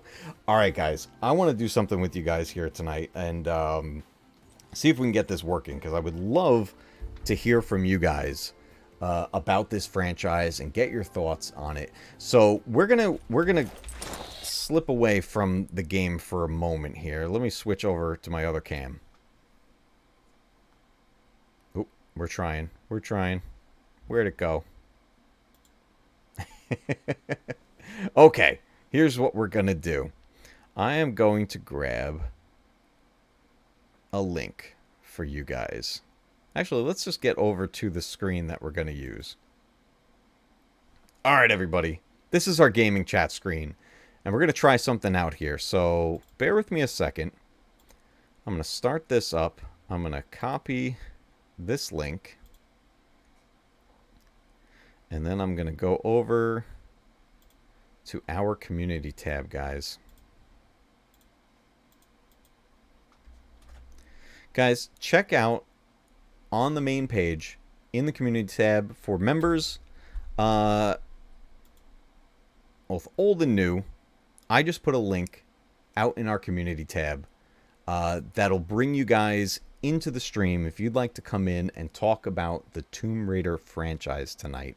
And I'm hoping we can get this to work. I want to use this panel here and see if we can utilize this similar to the way StreamYard works, but it's a little different. We're using Streamlabs because that's the program I'm using, so this way I can go back and forth from gaming and to chatting with you guys. And if we can get this to work, I think this has a lot of potential. So what I did is I set this up to have up to 4 panel guests on here. So if you take a look, members, you can take a look at the community tab on the main page, and I put a link in there, which is an invite into here. So if you'd like to join the stream and talk about the Tomb Raider franchise for a little while, now's your chance, guys. It's kind of like very similar to pop-ins like you'd see over at Echo Base Network and things like that. So we're going to test it out and we're going to see if we can get this working. And we got a guest actually popping in here, so let me just make sure that we can get this to work. Here we go. All right, our first guest on the panel, let's hope everything works, is Spidey Librarian. Where is he? Oh no, did I not show him? There he is.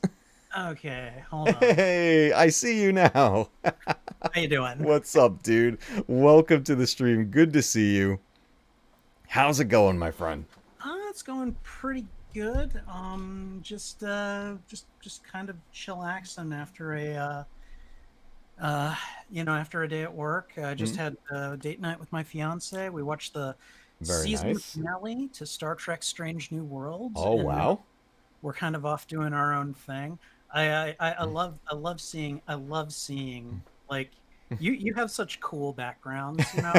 I always love seeing this view, the green screen behind you. It's great. It's fun, I try to, kind of make it, just kind of an exciting thing to do instead of just like a plain, background and stuff. So I try to play with the green screen effect as much as I can. It's really that I'm just jealous. I want one so that I can do stuff like that too. Oh, dude, I highly recommend doing this. So now, before we keep going, I set this up so I could potentially have 4 guests at a time. And I see some more people in the backstage. So let me see if I can get this to work. And if I can line this up the way I'm thinking, I think we can get this to work really, really well. So if I go to... Oh, bear with me, everybody. I hope I do this the right way. Let's go. I'm going to try to bring my friend in here, our friend to the channel, Black Dragon. Let me see if I can get you into the stream here. Let's see. Yeah. Did I do it? Just because I see him doesn't mean anything. You see him? I see him back here with us. I don't see Okay. him on your front end yet. You see the backstage. Okay, hold on a Yeah. second. I'm almost there. Let me do... Source gum is already occupied. Cancel. Oh, let me try that again. This is all brand new. It's all right. It's all right.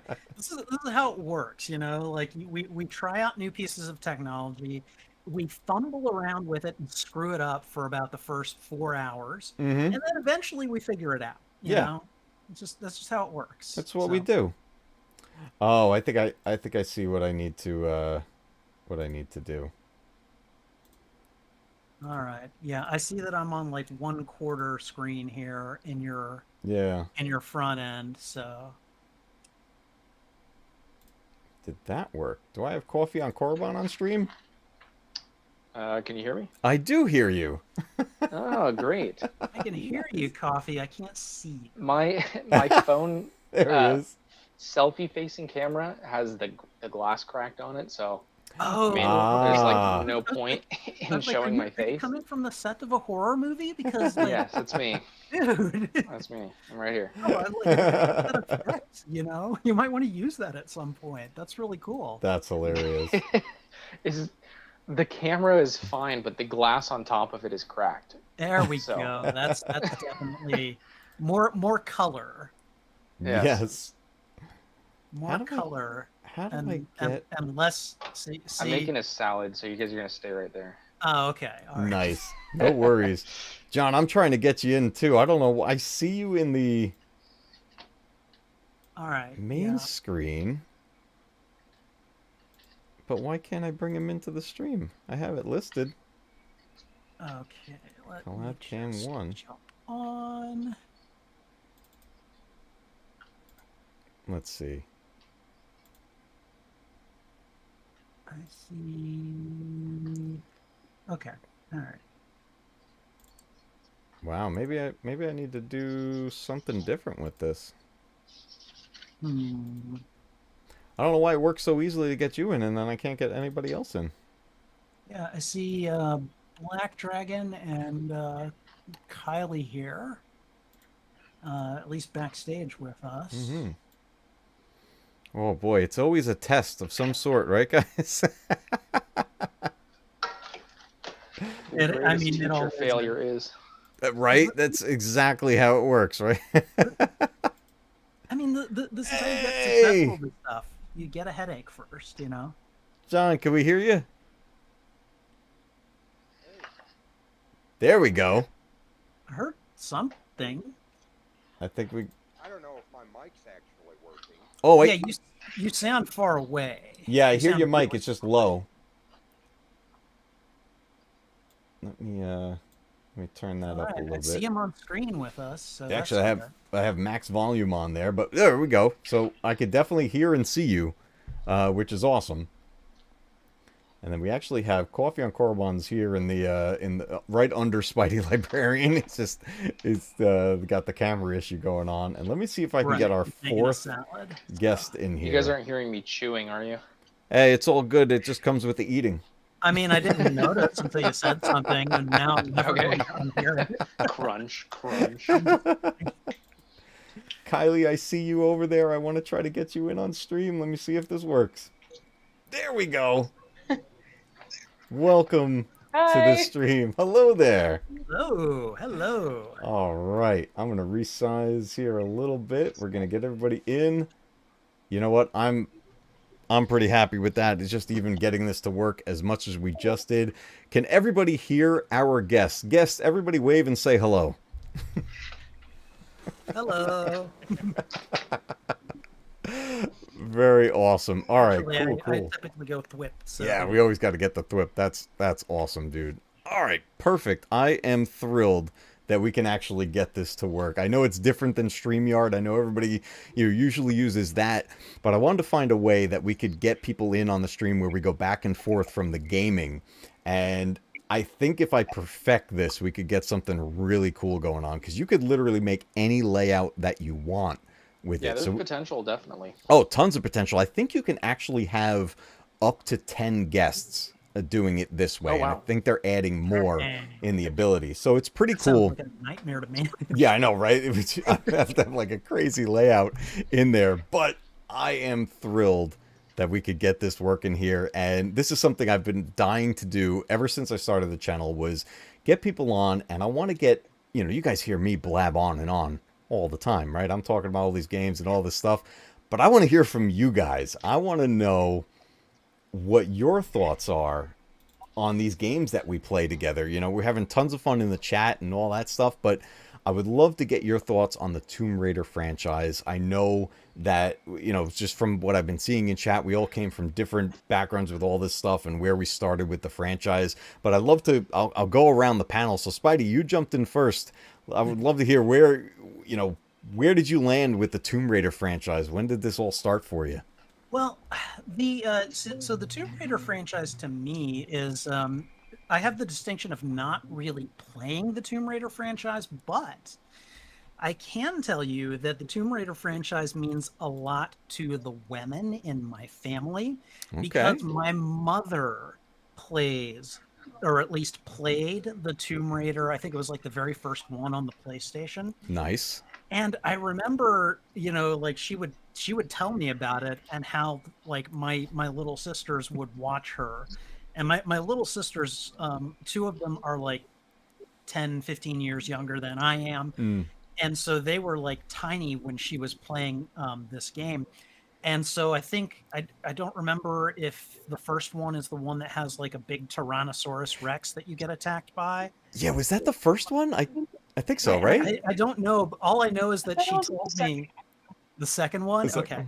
But she told me that the girls would actually, like, they would run out of the room when the Tyrannosaurus would show up because they would get scared, And so, like, I think I've seen the first Tomb Raider movie that had Angelina Jolie playing Lara Croft in it. And I mean, it was okay. It's Indiana Jones, sort of, but like, again, like, I don't really play the Tomb Raider games, nothing against them.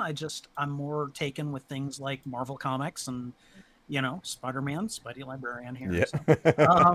So. And so, like, I just kind of never really had the chance to get into it, but very clearly, my mother and my sisters have a lot of memories tied up in this game, and so at least tangentially, I have a sort of connection to this franchise. Okay. See, I love that. Having connection through family like that, and knowing, having siblings and parents and aunts and uncles that get into all this stuff and share it with everybody else. That was a big thing too with, within my family, like between me and my brother, my cousins, like everybody had different systems or different games that they played. So we'd share that stuff with each other. And it's such a great way to kind of pass on those experiences. And with with a game like Tomb Raider, I remember one of the biggest things when playing it was it almost didn't matter who was holding the controller. Everybody was kind of playing together. We were all solving the puzzles together Oh and yeah. doing all this, and so it was pretty amazing getting to do this. Kylie, you were our actual first guest on this test when we did this the other day, playing some Switch games. Which thank you again for jumping in on that. And I was seeing in chat that you're a big Tomb Raider fan, so I'd love to know where did you start with the Tomb Raider franchise, and where does this rank for you in the world of gaming? My grandma got me the first 4 original for one of my birthdays, so I remember getting them in a bag, and yeah, and I have the reboot right here. Nice. Love that game.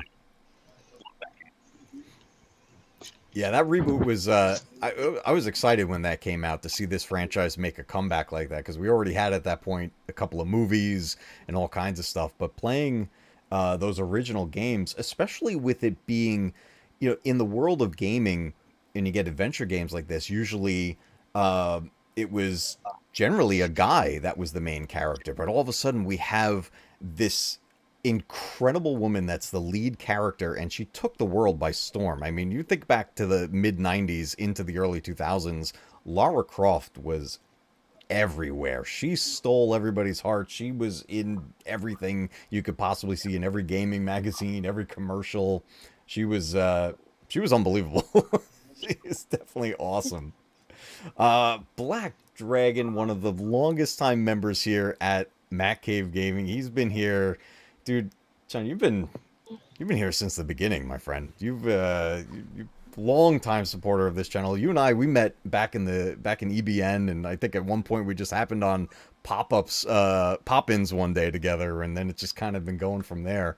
But I know you're a Tomb Raider fan, so I'd love to get your thoughts on this. Yes and no. Okay. I never started playing. I didn't get into the franchise back in the mid 90s. Hmm. I did not play any Tomb Raider game until the 2013 remake came out. Oh, nice. Okay. That's the first game I started with. Wow. And then from there, I never picked up any of the originals.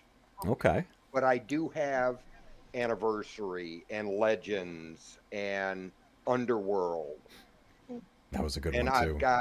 I've got all 3. Matter of fact, your original first series was Tomb Raider, which came out in 96. Tomb Raider 2, Tomb Raider 3, Chronicles, and then Angel of Darkness. Now, I knew a guy that had Angel of Darkness for the PlayStation 2, and I tried to play it. It's a weird entry. Garbage. Yeah. It really, a lot of controversy behind it. They rushed it out. They had to cut out parts. They didn't have the game mechanics right. And the franchise at that point really nosedived. Yeah. Is that the one where they started changing her look, like to almost look more like Angelina Jolie? Yeah. No. And then you have the second series, which is Legend, Anniversary, and Underworld. Mm. And then you have the third series, which is the 2013 Rise and Shadow. Yep. Matter of fact,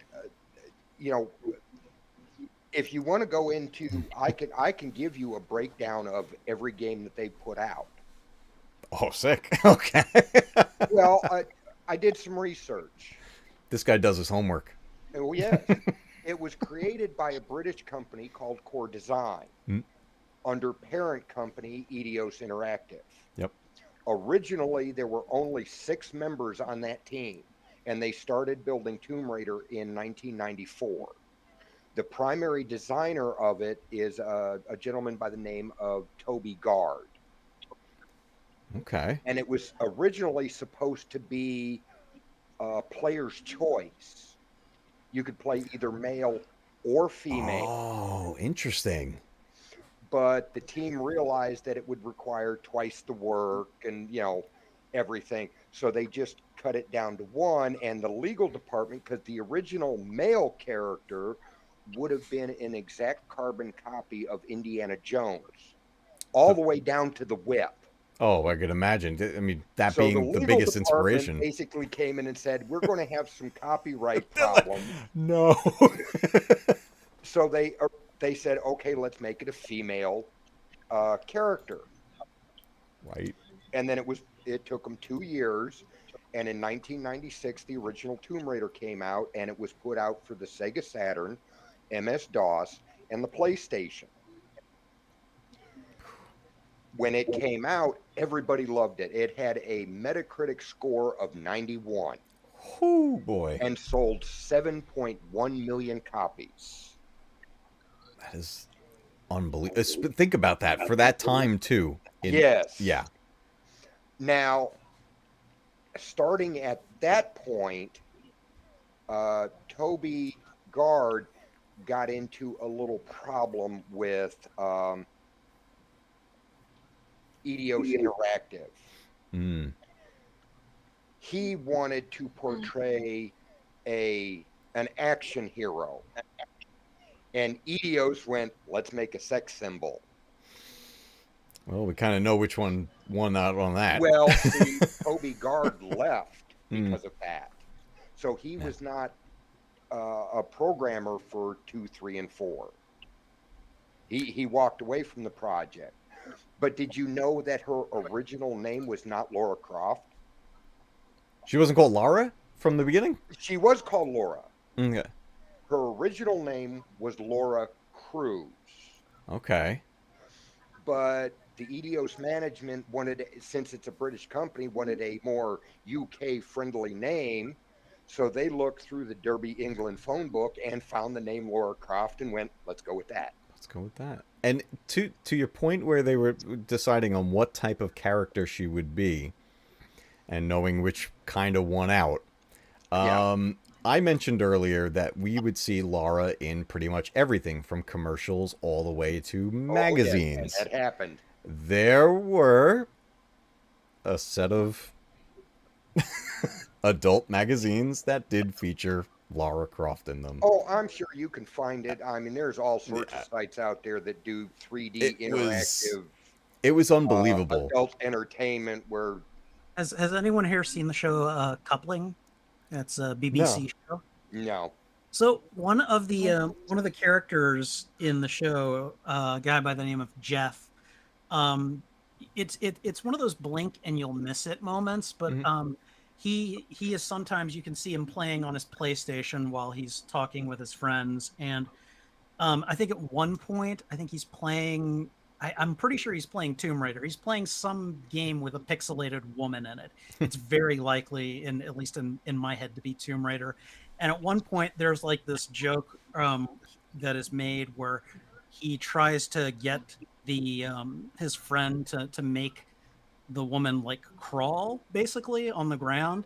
He's like, just do it this way, and they never show you the screen, but you can see the two guys reacting to how she looks when oh geez. Like, that's why it makes me think it's Tomb Raider, because that's probably Lara that they're now I also do mods. I love modding because it changes the original gameplay.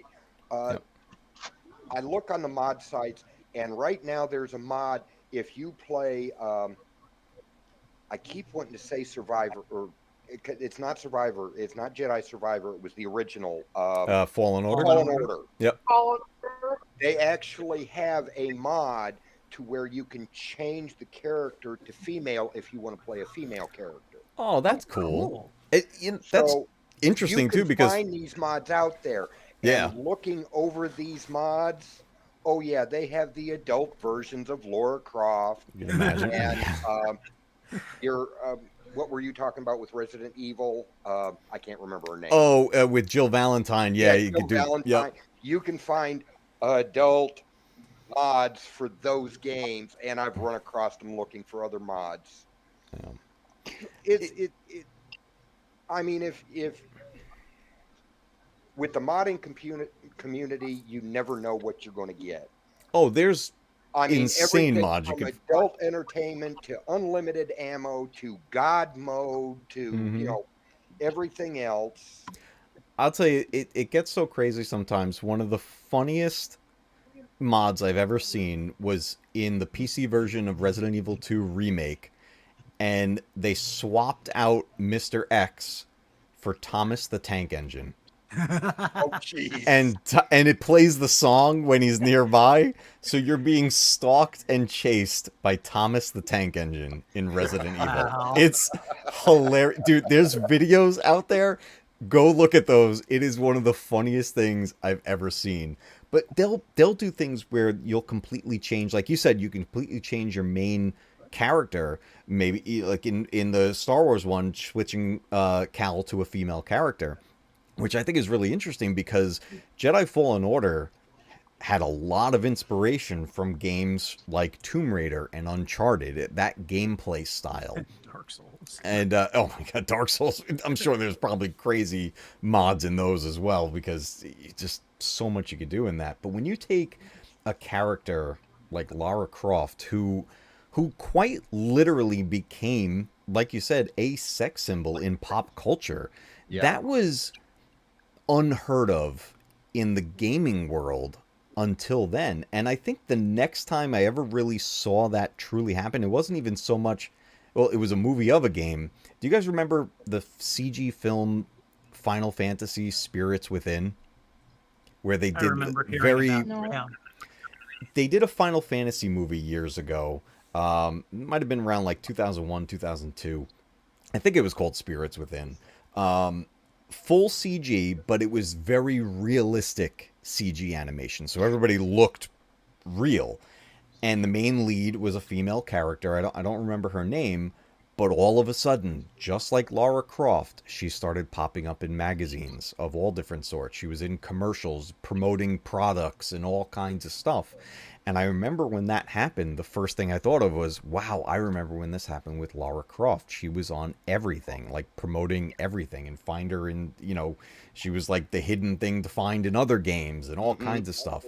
To take a character and become that popular that really expands beyond the world she was made for, which was that game, that's impressive. And not every game character can really say the same. There's really a select few that have gone beyond their own world like that. Now we get the Tomb Raider movies and everything like that. So Oh, speaking of which, to correct you on what you said during your stream, the new Tomb Raider game came out in 2018, not Okay. 17. 18, okay. And the main star was Alicia Vikander.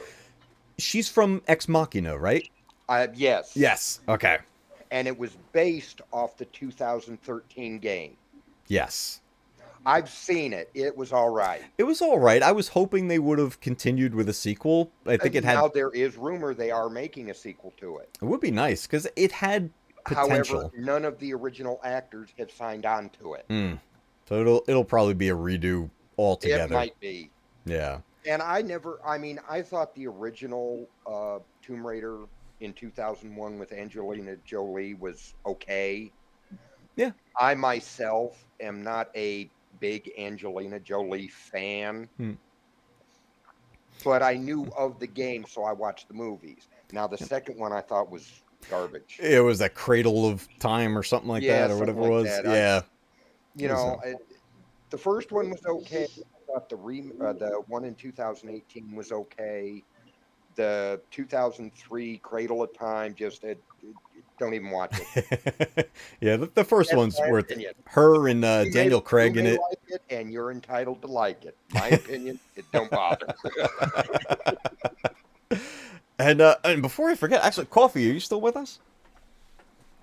Yeah, I I'm don't know still if here. Oh, dude, I was almost forgetting that you were there because I didn't see the picture Yeah, there and no, I'm everything. here. But I totally wanted to ask you before we kept going is, did you have any history with this franchise, the Tomb Raider games? Absolutely none whatsoever. I've never Zippo. played the games, never watched the movies. I just wanted to pop on here to pretty much just say hi and test your new configuration. That is awesome. I love it. But also, I was pretty blown away earlier when I saw your sub count. Dude, that's I really Yeah. It crazy. jumped up 600. yeah, Yeah. it's You're insane. I like, was you're like, there you're a like, a, week you're like ago, a and he growing hit his freak, 1,000. Cave. At the rate it's going, I was joking with my wife earlier. I'm like, at the rate this is going, I'm like, it took 5, almost 6 years to get to 1,000. It's gonna take 2 weeks to get to 2,000. I'm like, Yeah. what is That's how going mine on? was. Yeah, that's how mine was during Andor. It was the exact same thing. Yeah, I don't know. I think I just wish I had stayed consistent with it. it's a weird thing. I don't know. Easier said than done. Somehow I found my way into the the lifeline of YouTube somehow, and it's I'm riding the wave as much as I can, but at the same time I'm like, I'm just still trying to do what I do. Like, I always want to bring more to Yeah. you guys. I always want to amp it up and try some new things. Like, I put out a few videos recently. They were very short. I was testing out something that I didn't even know existed. I found a video editing program built into the PlayStation 5. And it's called wow. Share Factory. And I was like, what can I do with this? I can make intros, I can do transitions, I can do all this stuff. I was like, let me just make a couple little videos, and I put them out there. One's blowing up right now, which was just a quick clip of clone troopers in Fortnite hugging and singing and dancing together, because I just thought it was funny. But I'm like, the thing's getting hundreds of views right now. I'm like, all right, That's awesome. I'm gonna do this. Yeah, So that was the same thing with mine. Like once you cross 1,000, it's like the YouTube is like, all right, you're being consistent. Here's a little bit of a boost. And that could be But yeah, too.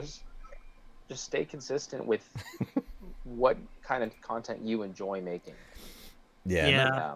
So, That's probably been my Achilles heel. I started off doing one thing, and then I did a bunch of other things at the same time. And now I've finally found my focus, and it's starting to pay off. But it's also like I've had a big dip in views and watch hours because I suspect because of that. So now I'm just kind of drilling down on Spider-Man content, and it seems to be helping. So, you know. yeah. Well, I'm gonna pop off. See your number of guys on the side. Pretty consistent at it for a while, so keep it up. So. Well, I appreciate you being able to come on, dude. I know you're having some issues with the camera stuff, but I will definitely be getting this perfected so we can get this more streamlined and have a whole new like layout and get people in like, you know, a whole bunch of ways. My audio cut out for a little while. It did for a moment, but I heard you there. Okay. I was getting a phone call, so the Bluetooth connection was weird. But I'm gonna pop off. Have a great rest of the stream. Awesome. Thank you so much, dude. I appreciate you Take care, coming man. by. All right. See ya. See, that's why I didn't know if mine was working, because I just transferred everything to a new system. Ah, gotcha. I didn't know if the camera would. Matter of fact, I still don't have my microphone set up, but you ought to recognize it. Oh, yeah, there you go. Nice. It's the RGB. Nice. I like that. I've got the one you've got. It's in a box. This is the RGB That's one. the RGB one, yeah. It's these are nice. The nice thing about it was that this mic did what I needed it to do. It also didn't break the bank, which was nice, right? You know, I wanted the directional capability. That was key. What originally the reason I have the one that you've got is because I went on eBay and the listing was for the RGB one. Okay. So I bought it and it shipped to me, and I get it here and I'm looking at it and going, this isn't the RGB one. So I emailed, sent a message to the guy and said, hey, this is what you listed. This is what you sent me. This is, I'm not going to say cheaper. The cost of the one that I've got is like $15 more than the one you've got. Okay. It's not that much of a difference. Yeah. But I told him the one you sent me was the cheaper version of it. And he refunded me some of the money. He's like, you can send it back. I'll give you a refund. No, I've got it. I'm happy with it. I just wanted to let you know the listing was wrong, and he refunded me like $10 or $12. So that was good of him. Oh, thank you. And I actually found the RGB one for cheaper than what I bought that one for. And I went, I'll try this again. Yeah. But like I said, since I've transferred the system, I haven't got everything set up yet. Yeah, it's especially when you're making big changes in your systems like that, things can get kind of mixed up. Like when I redid this PC not that long ago, I I should have like taken a picture of some of my settings or some like with some of these things because some things reverted back to default. Well, some of that I might not hate it when help. that happens. Yeah. I went from an i7 4790 with an 8 GB graphics card and 16 gigabytes of memory to an i9 9900K with a 16 GB graphics card and 64 gigabytes of There you memory. go. Nice. That is a So nice bump. it wouldn't matter at all because everything changed. Yeah. No, at that point. And I mean drastically. No. Well, that's, especially when, like, if you're doing any gaming on computers, if you're doing any streaming, anything like Right. that, or even, having digital copies of movies and having catalogs and all kinds of stuff. When things change, it's like it's a lot to keep up with. So in the gaming space and streaming space, like what I'm doing here on Streamlabs, when a change happens, I have to remember to put a lot of things back, and even just prepping this scene that we have here, I had to re-put this back together. I had something like this, and I had to like kind of throw it back together. I totally forgot that it reverted back. And so literally, no joke, guys, like 10 minutes before we went live, I was putting this back together. I was like, oh, I hope I have everything on and that this works. But this is something. I can't tell you what kind of last minute homework I'm doing before each new episode of my podcast. I'm like trying to hammer out the script, at the last second and stuff. So I know your pain. Oh yeah, and anybody out there, if you're already streaming or if you're thinking about getting into streaming, whether it's gaming or just podcasts or whatever it may be, just so you know that panic that you feel right before you click the live button, that never goes away. I don't care how long you do this.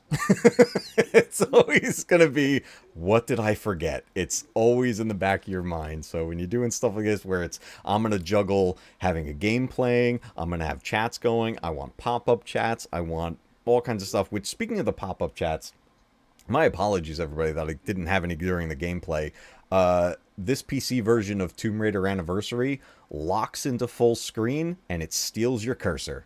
And if you if you try to move away from it, you have to close out the game, like minimize, and it's a whole mess. So one of my selfish game. Yeah, it's a selfish game. I usually have things in windowed mode and stuff like that so I can move back and forth. But I also play a lot more console games where then I don't have that issue at all. Well, see, like I said, the first game I played was the 2013, and I got it for the Xbox 360. Nice. Of course, I also bought an Xbox 360. Oh, there's Kylie's got it. Well, see, I don't do the. Yeah, I've made fun in your chat, with the, PC Master Race thing. I have a PlayStation 3. I have an Xbox 360. I bought them on eBay when the new models came out. Ah, there you go. When PlayStation 4 came out and Xbox One came out, that's when a majority of people who have these systems go, I want the newest, latest, and greatest. I'm going to sell what I've got for pennies on the dollar. Yeah. Yep. I picked up a complete, and I'm talking both systems came with the system, 2 controllers each. Both of them had the motion capture devices. The 360 came with a external DVD drive. Both of them came with about 10 or 12 games each. Oh man. For about $170. Nice. That's a at the time steal. I got them. That's not bad at all. So, like I said, I bought these systems through eBay and they shipped to me, and then I went and got the games I wanted. So, like I said, I played 2013. I've played Rise. I've played about half of Shadow. Yeah, I haven't actually finished Shadow either. I went out and picked up Legend, Anniversary, Underworld. I've never bought any of the originals, but I wanted the upgraded graphics and Yeah. to me, the better gameplay. I also have all 6 of these games for my PC. Nice. Yeah, they had a decent bundle of these games on Steam that I picked up. I noticed that the original game, Tomb Raider 1, on the PC, I don't know if there's a way to do it, but I can't successfully map a controller to it. I have to use keyboard and mouse in that game. In the first one. I love how it looks for the graphics wise, resolution, all that. So it's great being able to play that version of it. Like tonight we played Tomb Raider Anniversary on the PC. I could have fired up the PS3 version, but I was very curious to see the higher resolution in the game and kind of really show off how gorgeous this game truly is, because taking a game that already, in my opinion, looked great for its time, because Tomb Raider was huge. That was a massive game. And to amp it up, revolutionary. It really was. Yeah, to have such large 3D spaces to go through with puzzles and secret areas and all that. I mean, the PlayStation, in my opinion, handled 3D exploration better than the N64 did at the time. N64 was really trying to find its way into handling the 3D space. PlayStation, I think, was ahead of them on that, and an adventure game like Tomb Raider really showed that off. But then you got these later sequels, like Legend, for example. That was a great game. I bought that originally for the PC. I actually upgraded my computer at the time for that game. And that Legend brought in all new control mechanics. That Legend introduced the whole the hookshot thing, the grappling hook that we now get in the Anniversary game. So we got to see this character evolve. We got to see the games evolve and be on different systems and have different capabilities. But yeah, PC always kind of had the best. Legend was the first one. When Angel of Darkness failed as badly as it did, the parent company, Eidos Interactive, changed the control from core or core design to Crystal Dynamics. Yeah. That's when that changed over. And Toby Gard came back in 2004. The original creator of Lara Croft came back to help them with Legend and the reimagining of the franchise. So that's why those games remind you so much of the original game, because the original creator came back to help them with it. See, that I didn't know that, and that actually makes so much sense seeing how that played out, because yes, Legend did bring back the nostalgic feel of the original games. When you got to Chronicles and Underworld, they started heading into a darker tone.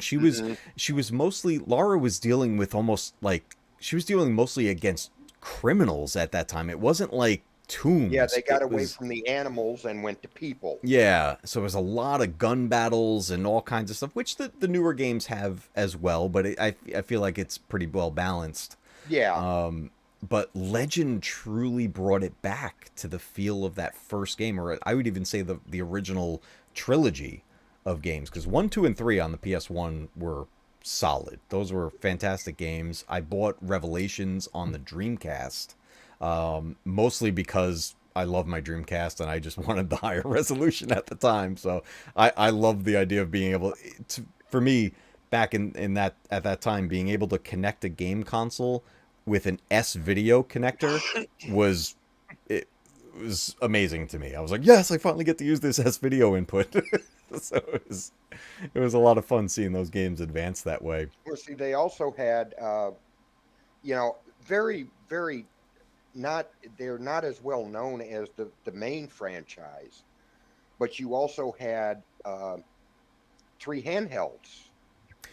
Yeah. In 2000, you had Tomb Raider, which was put out for Game Boy Color. Mm-hmm. And in 2001, you had Tomb Raider Curse of the Sword, which was the direct sequel, also for Game Boy Color. And then in 2002, you had Tomb Raider The Prophecy, which was put out for Game Boy Advanced. But it changed the dynamics. The Game Boy Color version were the side scroll like Mario Brothers. Yep. Whereas the Game Boy Advance turned it into an isometric viewpoint with the overhead camera look. Which that they actually continued on. I was curious if any of you Yes. played those ones that they put No, out. I've never played any of the handhelds.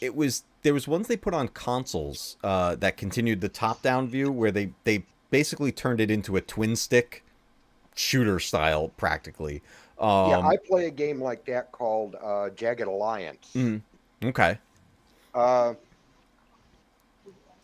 So I think it was on the PS3 and Xbox 360, and then went on to like. Okay, gotcha. Jagged Alliance and that's 2. the way it's designed. Yeah, Is so you that get the top down. That overhead top down. You purchase a bunch of mercenaries and try and liberate a country. Okay. That sounds fun. I like the twin stick shooter styles too. I have 2 of those Tomb Raider ones, which was definitely a weird way to play as Lara Croft. Yeah. But it was fun because there were still puzzles, and it was very interesting how they utilized that camera view the way you'd have to figure out how to solve the puzzles. They really utilized it the right way. I forget the subtitle of the game, but I forget what it was. But it was a cool set of games. It had its own story. It had some cutscenes in the later ones. They even made one of those run games. You know how they've done like Mario Run and all that stuff, like the mobile style? There was a Tomb Raider one that was on mobile, and it got ported to consoles as well. So Lara Croft has definitely made her way onto multiple platforms, different genres. It's just... There was a Spider-Man Endless Runner game. Was there also? I'm still mourning the fact that it's gone. So Oh, man. you can definitely expect me to talk about that one when we collab. Oh, I hope so, because I didn't know that one existed. Oh, it was so good, and I'm still mad. It's been gone for like 4 years, and I'm still mad about it. What time are you running that? Sorry? What time are you running that? Oh, the What, podcast stream? Yeah. The web line basically goes live on Sundays at 2 p.m. Central Time. So, Okay. Nice. Just so I know when to look in. yeah, and Matcave and I, our collaboration date is set for about a month from now, September 17th. Yep. So Yeah, I'm looking forward to that. It's going to be a lot of fun. me too. I'm excited. I mean, one, I love gaming, obviously. And then I also love Spider-Man. So when we bring the two together, it's just an amazing thing. And the one I can't wait to get your thoughts on. I don't want to spoil any of them now, but when we start talking Spider-Man on the Atari 2600, I got things to say about that game. Oh, you aren't the only one. You aren't the only one. I never played the Spider-Man, but I did play the Superman on the Atari 2600. I have that one also. Too. Oh, Or what about does anybody remember Empire Strikes Back from the from the 2600? Oh, I yeah. still play that. I had all 3 of them. Oh Of yeah, course, no. that's how Matt and I met. I am a sci-fi fanatic, He is. and it started in 1977. My 10th birthday, my parents took me to see Star Wars in the drive-in, Right. and I fell in love with the genre at 10 years old. Nice. So amazing. Nice. It's especially those older Star Wars games, but anything that was the thing, like when you had a game that was of something you already loved, like Star Wars or Spider-Man, whatever it may be, it's just there was a different pull with those. It just, they hit those nostalgic beats. Like Empire Strikes Back on the Atari 2600 is still one of my favorite games of all time. Like, I felt like I was Luke Skywalker fighting the Empire. I'm sitting on my couch with the joystick and just had a blast playing that. And then, the Battle of Hoth is my favorite battle in the entire saga. I mean, to the point where I did a documentary video Anybody all about watching that your battle. channel can never tell that. Yeah, right. If you're new here, I really like Hoth. Oh, what do you got? Oh, she's got Rebels right there. I just finished a rewatch of Rebels. My God, that show is so good. I just have finished never seen the end of that. About a couple months ago. So 3 seasons of it, and then You didn't see the 4th season? no. if you're gonna watch Ahsoka, I would highly recommend finishing off. Definitely worth a watch. Right now, I have no intention of watching Ahsoka. No. I'm Okay. gonna wait till people that I trust come out and tell me whether it's worth it or Get not. the view on it. Yeah, I hear you. I Yeah. hear You you. know, I've been so disappointed with Disney lately. I've given them chance after chance after chance, and they've let me down. You know, just like I watched the first season of Star Trek Discovery Yeah. and spent most of my time in the bathroom throwing up. Oh no! Oh, no! Yeah. So I said, Star Trek Discovery's done. I watched the first episode of Picard and went, no, it ain't Nope. happening. But Oh. because Echo Base Network said, hey, season 3 is worth the watch. Hmm. Okay, I got Yes. season 3. I'm not watching season 1 or 2. So I'm waiting for, You can be forgiven for skipping seasons 1 and 2. like That's I said, understandable. so I don't I'm have a not problem looking with them, forward- but I see why other people do. So yeah. I'm not looking forward to anything Disney's putting out until somebody that I trust, like you guys, say, hey, we've watched it, because obviously people watch it for their channels. Yeah. So when one of the people that I trust who watches this stuff for their channels goes, hey, it's decent, Disney. then I'll watch it. It's But I'm something. not going to be disappointed again. Yeah, I definitely understand. Definitely wait for the word on it from friends and everything. It's I'm the guy that'll go watch Morbius and probably Craven the Hunter, and basically just be like, okay, guys, I'm watching this because you don't have to, Mhm. it's And yeah, like I said, there that's- are YouTube channels that I subscribe to that do the same. And there's plenty of them that said, hey, I've been surprised about this. It's well worth the watch, and I'll go watch it. And then I'll, the other end, I'm watching this so you don't have to, but it made me sick. It's, okay, then I ain't watching it. I cannot wait to get around to doing the retro review for Morbius Fair, because like man, like I said in a previous stream before, stuff that you think is garbage, you can still find something you like in it. Mhm. Yeah, And you the can. stuff you love, you're still going to find there are problems with it. Mhm. Everything that you enjoy or don't enjoy is all subjective to you. Oh, 100%. I mean, the same goes for gaming. It's, Yep. there's plenty of games that people hate, but others just absolutely love it, for different reasons. But You see, know, my primary genre in the gaming would be the strategy games, such as oh, Empire at War was so good. Yes. okay. Never could I get love into these Empire. types of War, but games. yeah, I've Yeah. always said I'm not a big first-person shooter, Mhm. fan. But We here got I am that in common. playing Jedi Outcast or Jedi Outcast, Jedi Academy, the Tomb Raider games. They're first-person shooters, but I'll sit here and say I'm not a first-person shooter guy, which means we know I'm a liar. No. You can make exceptions though. I'm not a first person shooter guy either. I'm not sure I agree that the Jedi Outcast, I'd say that's more of like a third person shooter game, and then Yeah, now even those that, I can get into. I but prefer but not. like I don't I like first person like you. shooters, I but I will prefer the camera definitely sitting watch behind Metro. their head. I'll definitely play like Metroid Prime, Mm.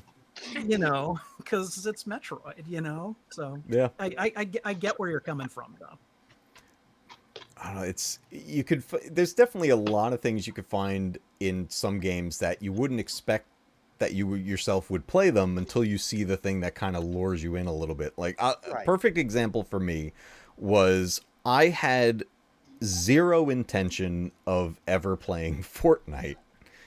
And then my son Still never will. tells me that Star Wars was in it. I'm with you there. Mhm. Right? Yeah, so it's like I was like, "Oh, No. Star Wars." And then No. then I got roped in and all this like just the other day I unlocked Optimus Prime in it. And I'm like, this is ridiculous. They're pulling on all of my heartstrings and they're hitting me with this nostalgia. I'm like, damn it, Epic Games, why are you doing this to me? So now I'm nothing great, but I'm pretty decent at the game, but I never expected to get into it. But it was the fact that they were putting things from when I grew up into the game.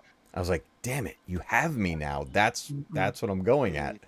They put Spider-Man in Fortnite, and I'm like, nope, nice try. They Not did. happening. Oh, they didn't get you with that one. Oh Nope. boy, they put Not- Spider-Man, Venom, and oh boy, it's so The funny. biggest chance Fortnite had was when I work at a public library, so I work with a lot of teenagers. And my teens, when we were hanging out online during like lockdowns and everything, I was hanging out with them in my professional capacity, to do some gaming together. And they actually convinced me to play Fortnite, and I did for like 1 or 2 hours. And I'm like, yeah, no, I suck at this. I don't really care for it, and I keep getting headshot like twice every 15 seconds. I'm good. I'm done. Yeah. So They get frustrating very Now, fast. Fortnite is an online MMO type thing, right? I believe so. It's online battle royale style. It's just Okay. throw See, 100 people in and I go. don't really get into those types of games. I actually run or have 4 MMOs. Star Trek Online, Okay. which I'll I've play been that. which I've been playing for since 2017, I think. Okay. Okay, so 6 years. Star Wars Old Republic, Love that which game. I get on about once a year. One of my kids plays that in the library, Lord actually. of the Rings Online, I have that one. Played that which I one. also get on about once a year. Okay.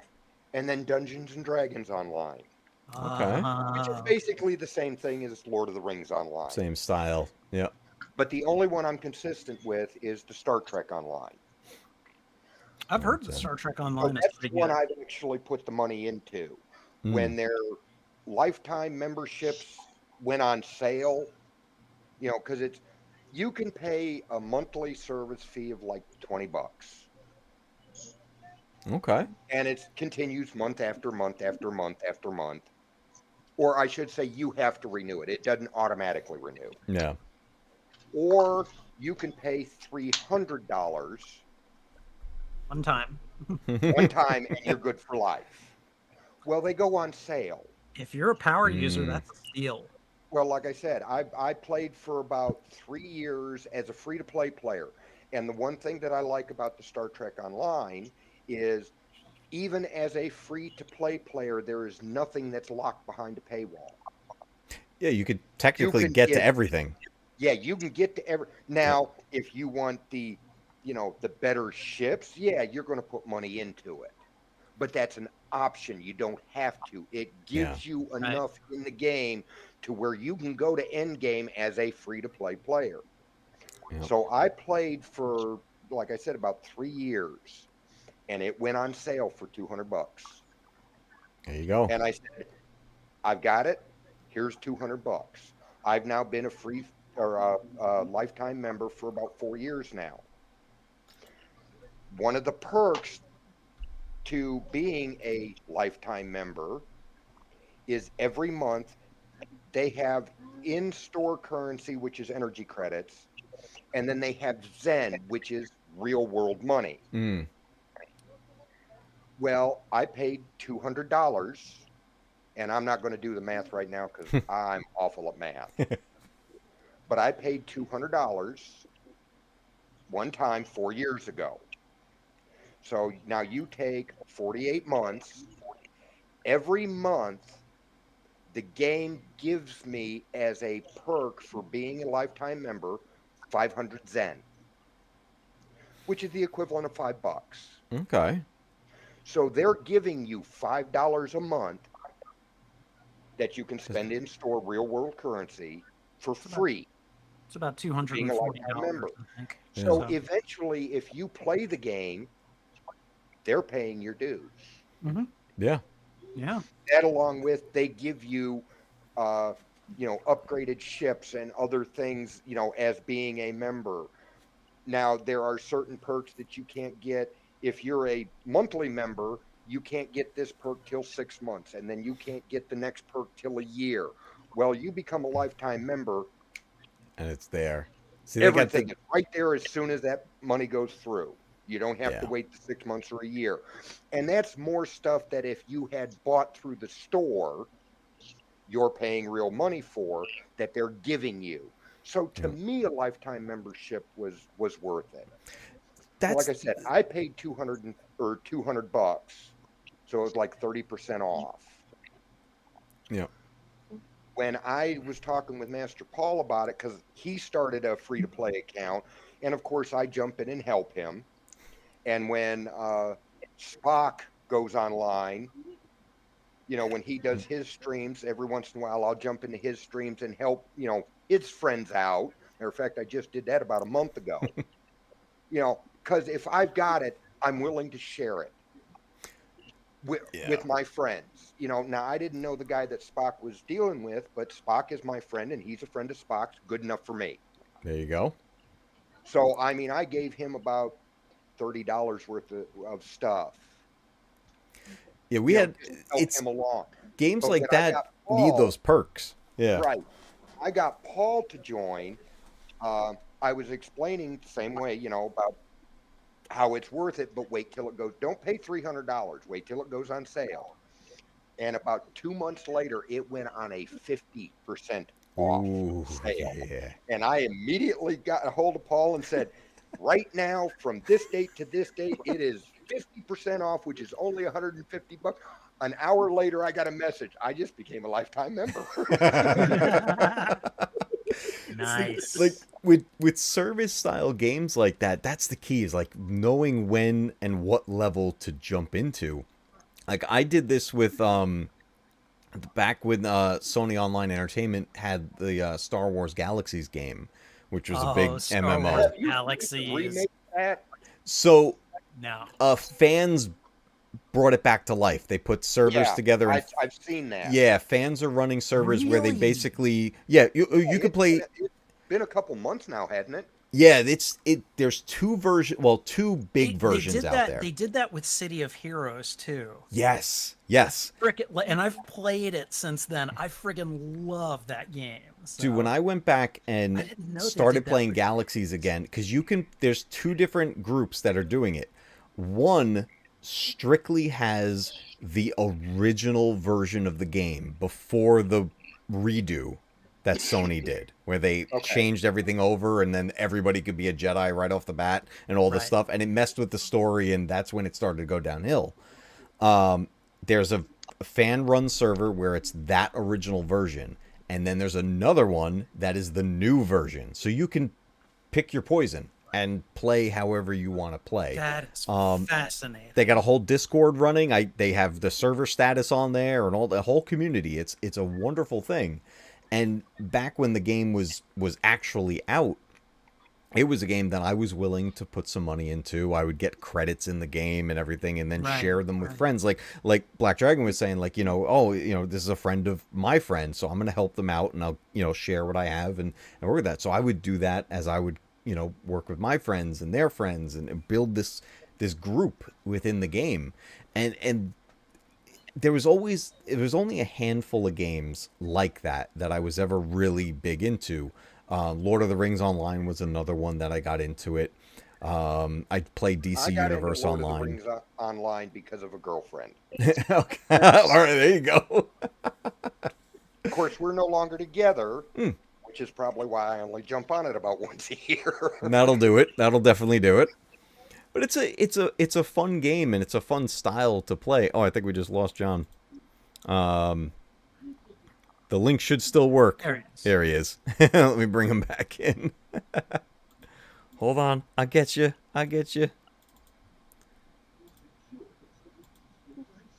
Did that work? Oh no. How do I bring him back? I don't know. I mean, I see that he's back here, but 3. So, Matcave, There we go. While you're working on this, I want to ask, because I figure this kind of brings up an interesting issue.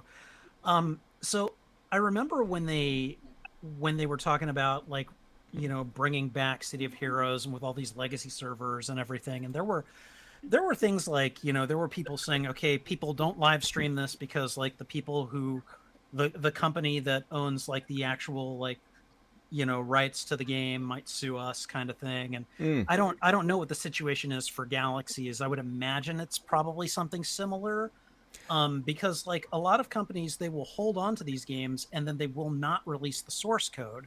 Mm. But somehow it gets leaked, and then other people, when they get the source code, they create their own servers, and they're meant to be private. And I think this is a really cool thing. Run into a problem like that? I feel like this is a really interesting thing, because you have certain games that live and die by the service model. And it's really sad because, like, those games, once they go offline, they're more or less gone forever. And so part of me is kind of like really big on the side of the people who get their hands on the source code and then run their own private servers. I know it's not technically right, but The interesting thing with Galaxies is you need the actual game. I reinstalled the game from my discs. I have the 4-disc pack of Galaxies, the original ones that it came out on. I had to reinstall the game and then have it there so that whatever they're doing on their server interacts with it. So I'm technically actually playing the game. It's there.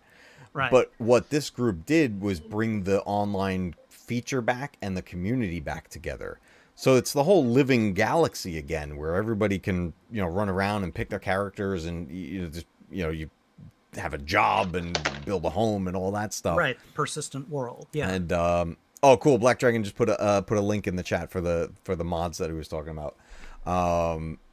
They've got, I don't know how many titles, but the main page, you're looking at about 30 titles, and it goes deeper than that.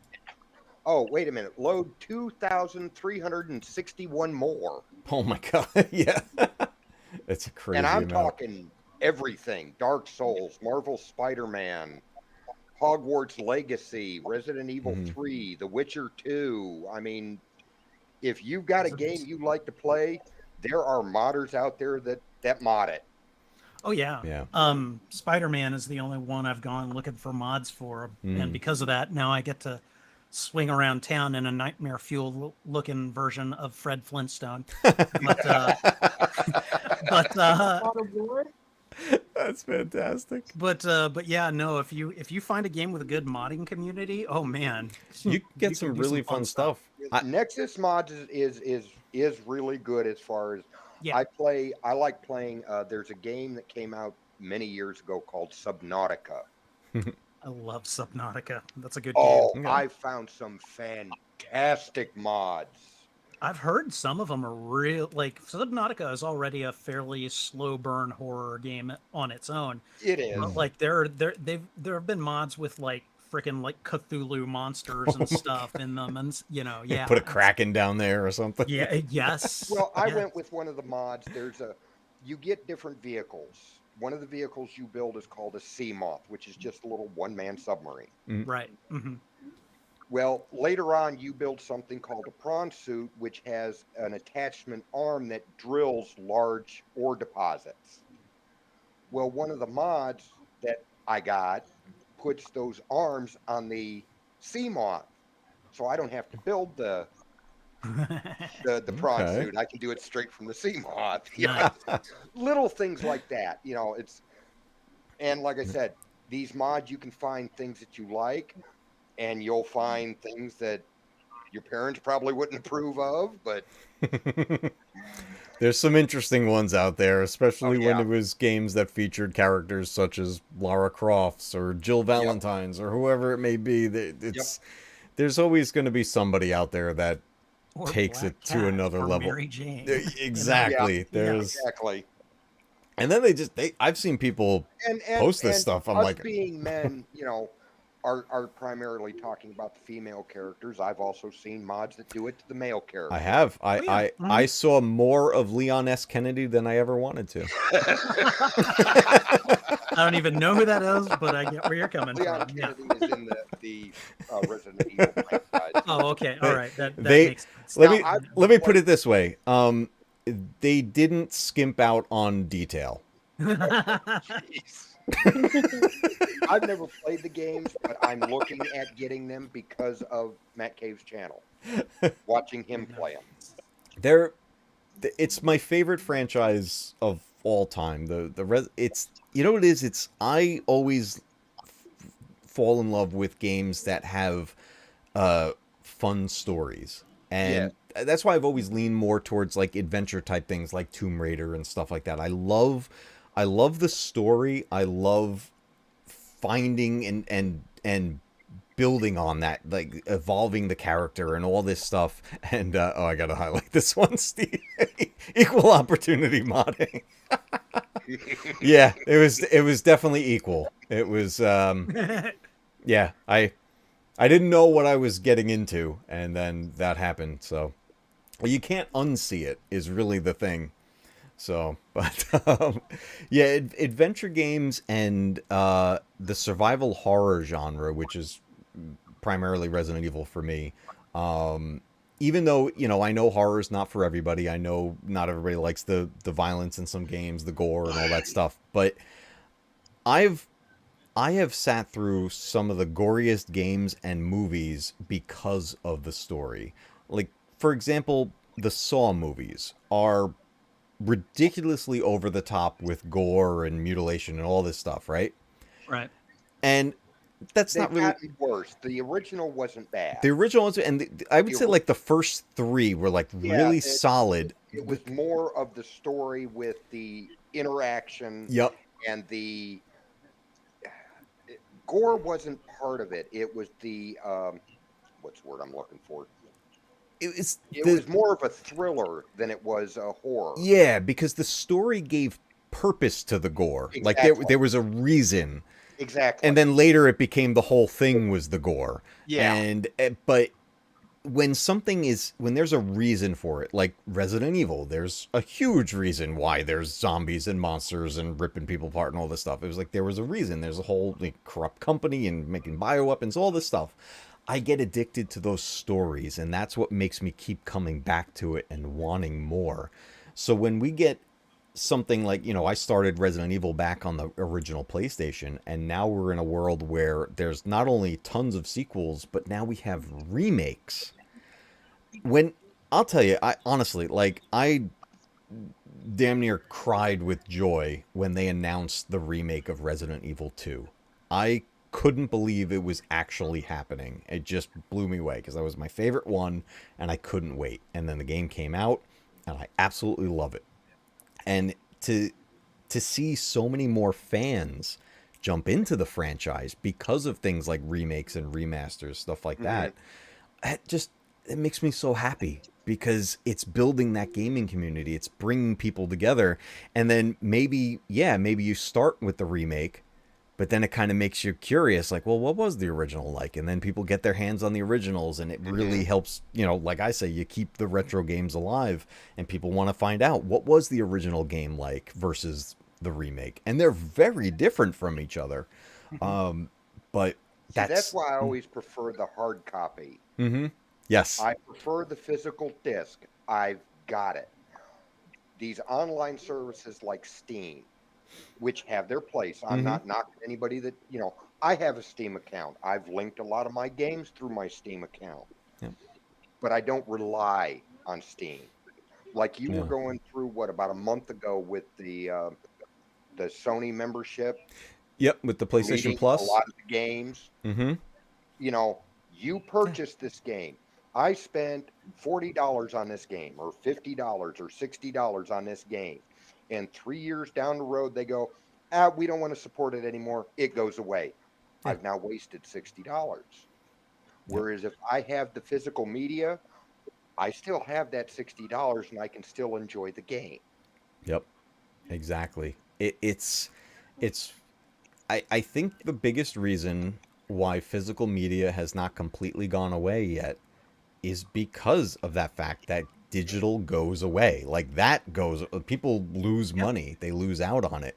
There's some games that you just can't get anymore for whatever reason.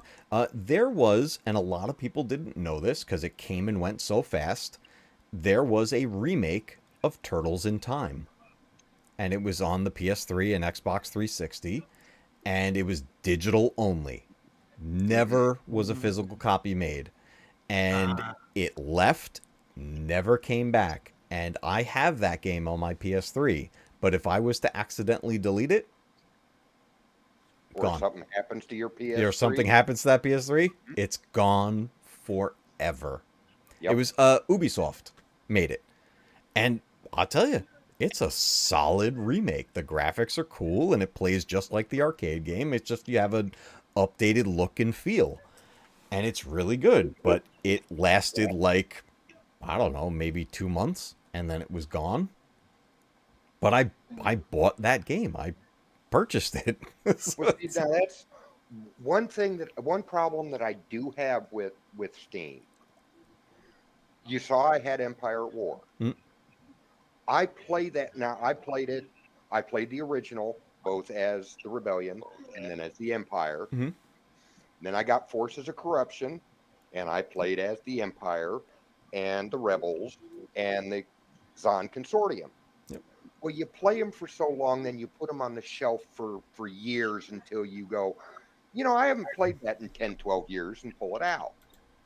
Well, the nice thing about the modding community is you can find total conversion mods, which doesn't change the gameplay mechanics, but it'll change stats on ships or give you different ships or more powerful versus less powerful. It changes the game in a way that makes it new. Yes. And there is a mod out on Steam called Awakening the Rebellion for Empire at War, Forces of Corruption. I cannot play it. Wow. I have physical media. I've got it on my computer. However, Steam will not let me link those two games with my Steam account. If I wanted to play that mod, I have to buy a copy through Steam. Yep. Why should I buy a copy through Steam when I own a copy? That's the only problem I've got. I've got games that Steam will not port over. And I don't understand why. Now, I've got other games such as Star Wars Rebellion. I don't know if you remember this one. Rebellion. Yeah. I love Rebellion. Oh, yeah. Rebellion was good. I can't get it to install. Yeah, that's going to be an issue. Because that's in the Steam bundle also. I have that one Right. in And there. if I wanted to get it, I'd have to get it that way. Yeah. But I cannot install this physical media on my current system because it's a 64-bit system and this is a 16-bit loader. Yeah. That sucks. The same thing with this one. Oh, with Force Commander. Oh, man. It's a 16-bit loader. Yeah, there's some games that, like, depending on what system it was originally made on, trying to get it on current systems, especially when it went to Windows 10. Like, Windows 7, you still had... There was still DOS in it. Yeah, you still had DOS in it, but now you have to jump through hoops now to basically, for lack of a better term, emulate DOS. And just you're kind of faking it the whole way to get some of these games to work. I had a Starship Troopers game on the PC that I wanted to reinstall. I have the disc and tried to play it, and it wouldn't work. I forget exactly what I did. I found some site where they talked about how they got it working, and I had to edit so many files and I had to jump through so many hoops just to get this game to play. And at the end of the day, I don't know. For all the effort I put into it, it really wasn't all that worth it, but I still wanted to play it because it was fun. But that's why, like, to be honest, I've always been more of a console gamer. Right. See, I actually put DOSBox on my system years ago because the first computer I ever got, and I'm dating, well, I already said I was 10 years old in 77, so the first computer I got was in 1988, and it was a Tandy 1000 TX from Radio Shack. Nice. and I bought it solely for the purpose of playing a game called Starflight. Okay. Oh, must have been about 15 years ago, 16 years ago. I found a copy of the ROM online and installed DOSBox and played it again like 16 years ago. Nice. See, that's where like having these emulators, being able to bring back some of these games that you just really can't get a hold of anymore in a lot of cases. That's why so many people like jump into the world of getting ROMs for different things. It's the nostalgia for it. It's trying to get a game that you couldn't get anymore, especially with PC games and some arcade games. And I look, I have my share of ROM files of games, most of which I have the actual physical copy of anyway. Some of the ROMs I have, I've dumped the games onto the system and made my own ROMs of it just for the sake of being able to run it through an emulator program that enhances it and it ups the resolution and things like that. So there's ways of going about it where you can do it on your own. It just takes a lot of time and effort to do it. Right. But now there's systems like I have, and I always speak so highly of it, are the Hyperkin systems. They're Retron systems. Yeah, you talked about that. I love those consoles. I mean, it has breathed a whole new life into my Atari collection. My kids now play Atari 2600 games on the Retron 77. The actual cartridges, the actual joysticks. And go. And they're playing it in 720p on an LCD. Like, it's just like, it's mind-boggling that that's what's happening, but they're addicted to it and they absolutely love it. But I can enhance things with those systems. I can play an NES game and pop the cartridge in, but I can choose to filter it if I want and smooth it out, or maybe adjust the color filter or something like. I can even add scan lines if I wanted to. It's just however you want to play it.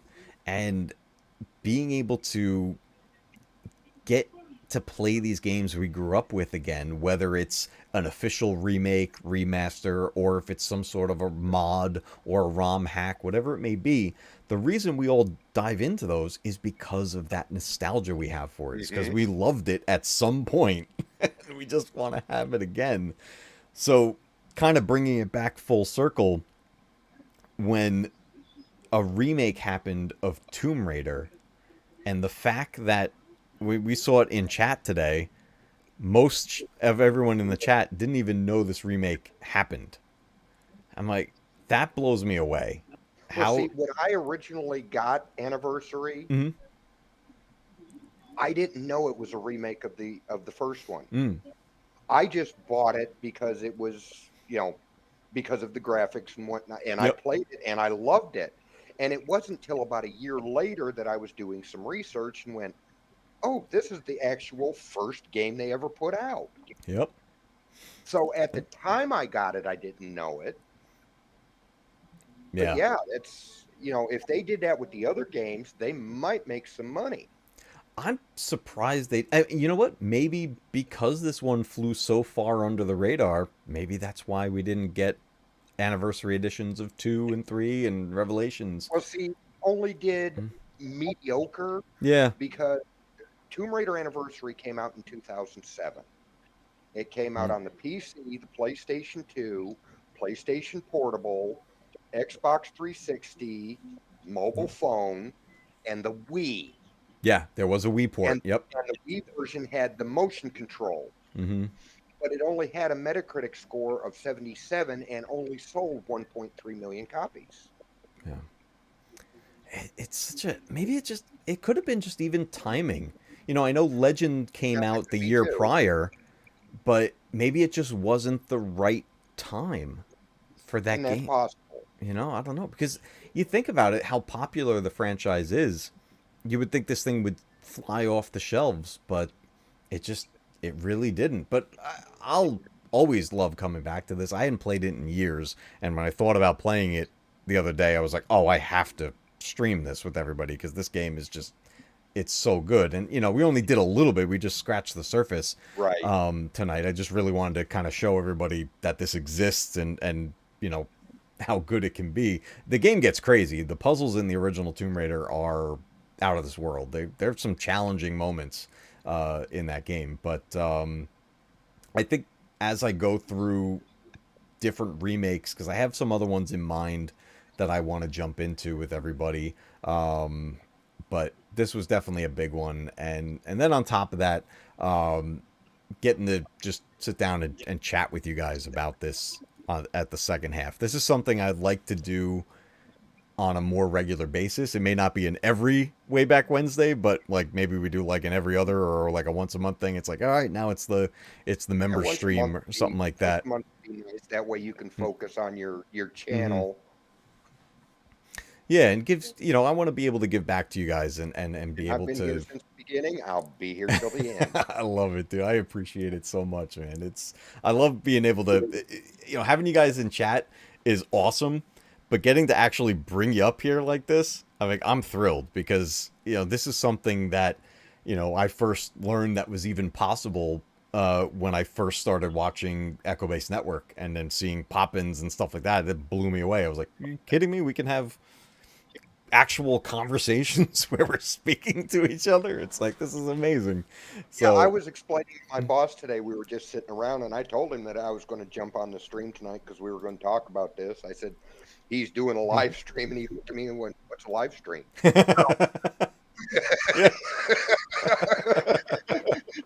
That's awesome. I love it. I've had people will ask me about what I'm doing with it because they'll kind of see something about it.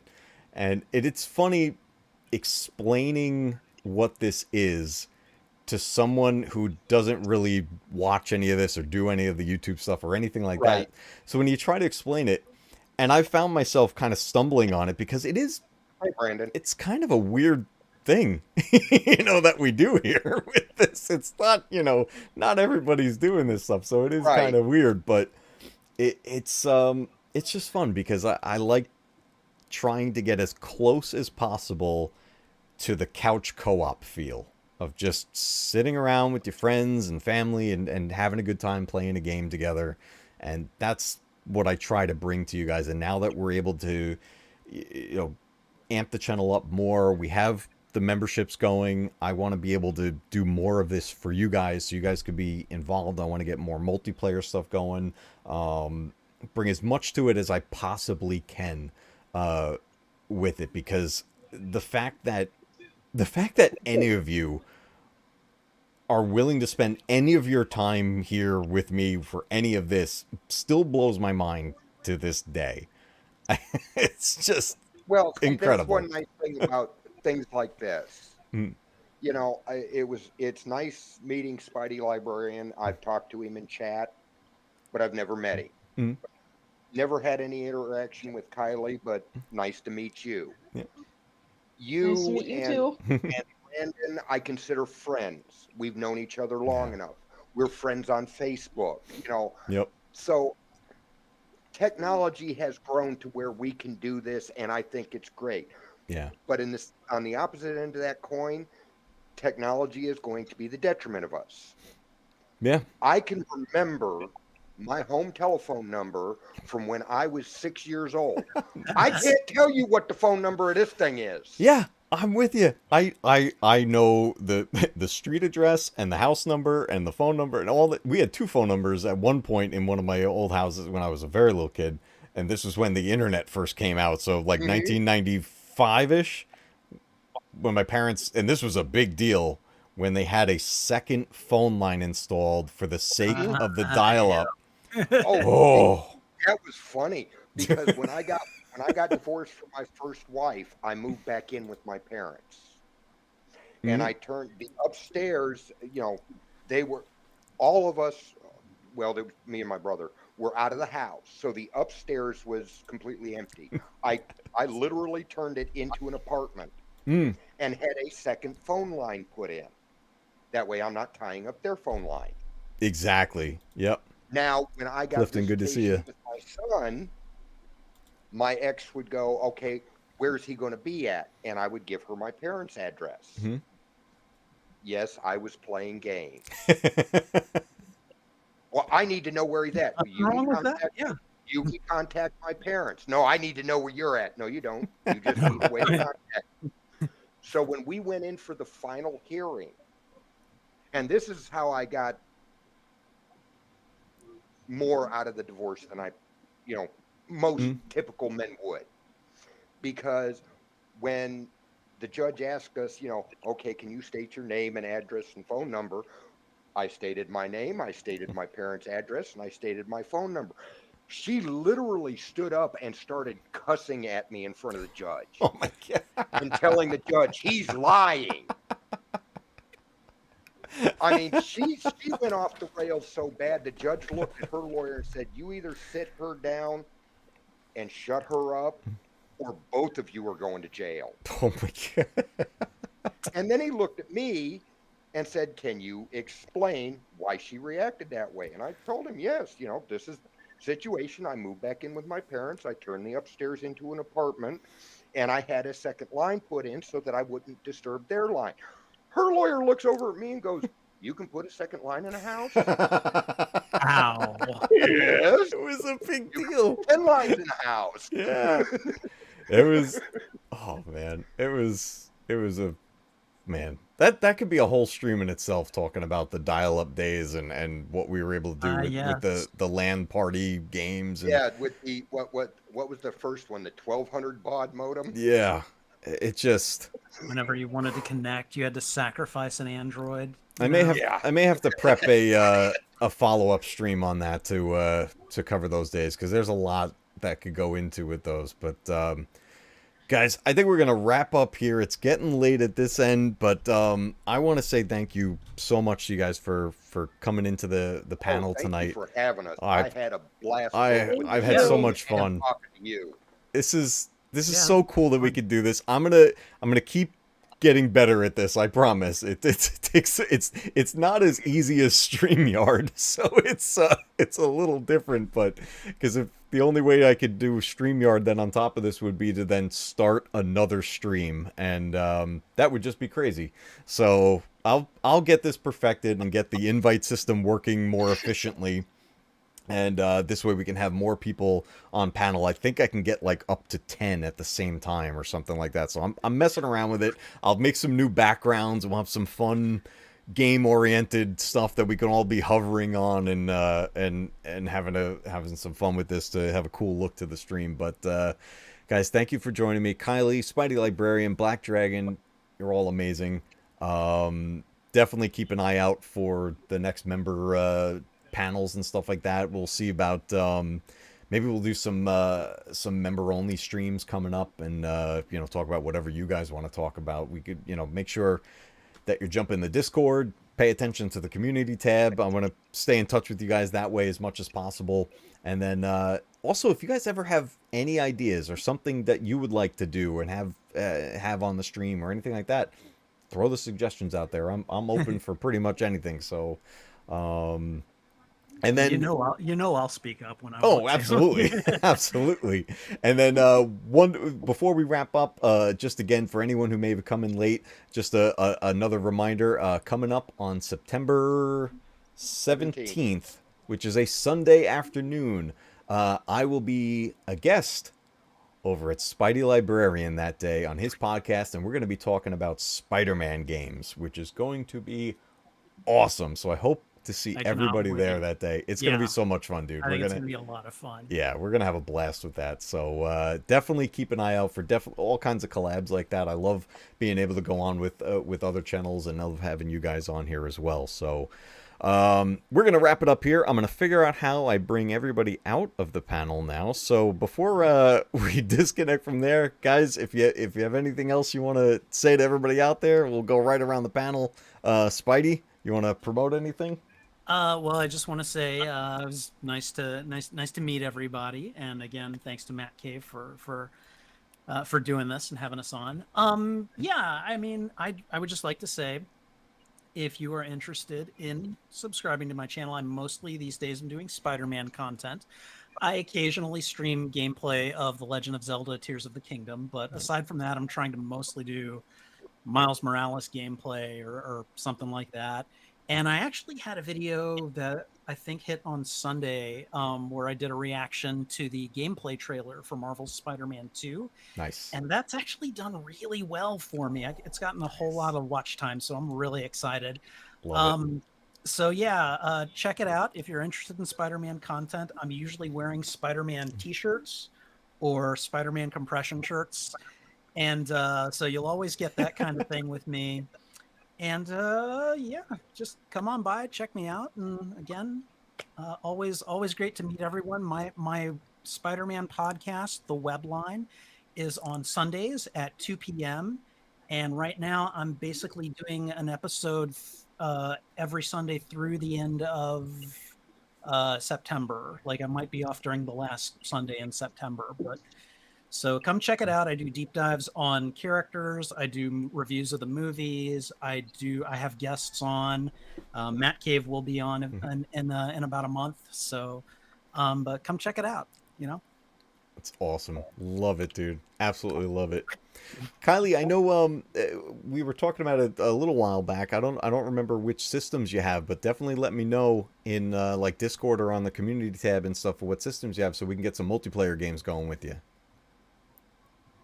Sounds good. All right, awesome. Yeah, because I definitely want to be able to bring you in for some of the multiplayer stuff. You were so kind to help me with that original test. We were playing some Mario Kart and Mario Golf and everything that day, so it was a little crazy trying this out for the first time live. But Kylie was kind enough to come in and be our test subject guest panelist during the stream, which was awesome. So I greatly appreciate it. Thank you so much. And Black Dragon, dude, as always, just such a longtime friend here with the channel, so I love having you on. Always a pleasure. And yeah, if any ideas you ever have, man, swing them my way. If you anything you want to see, anything you want to collab on with the channel, anything like that, dude, you are always welcome. Well, once I get this thing set up, I have the channel. I mean, it's listed. You can find it. There's just no videos posted to it because it's not ready. But once I get the system up, I will be running basically gameplays, mostly Star Trek Online tutorials. Okay. Oh, nice. You know, other than that, the comments that I've got for the chat is if you're not subscribed to these people, subscribe now. They're well worth it. Absolutely. And you're always welcome here. Guys, thank you so much for joining this panel. I'm going to start to pop everybody out. So, guys, again, thanks for joining the panel. This was a blast. And I'm going to swap us out for the outro. So you guys have a good one. Let me see if I do this correctly. I think that's working. Oh, there goes one. Okay, Black Dragon's out. Kylie, catch you later. And Spidey, I will see you real soon, my friend. Take care. All right, that was a lot of fun. Let's switch over to the other screen. Whoo-wee, what a weird stream we had tonight. I was trying out a bunch of different stuff with everybody. I had a lot of fun being able to do the panel. We're going to be getting a lot better at that as we go and make it more streamlined so that everything flows nice and easy. We'll be able to get more guests on simultaneously and find a way where we can swap people in and out as well, so we can do that. So I love the idea of being able to have some discussions with people about the games we're playing that night, and then even dive into more expanded conversations about that. But tonight, guys, we played some Tomb Raider Anniversary, the remake of the original Tomb Raider, which was a lot of fun. We got to talk some more gaming, from Tomb Raider to everything you could think of, from PC modding, whatever it was you could think of. We talked about it in the panel tonight. I can't wait to do more of those. It's a lot of fun, and I'm so glad that we could have our members joining tonight. So yeah, I had some fun here tonight, guys. I hope you did as well. Thank you so much for joining me down at Matcave Gaming for another episode of Way Back Wednesday. And until next time, keep retro gaming alive, because one day your games will be retro too. Guys, I will see you on the next one.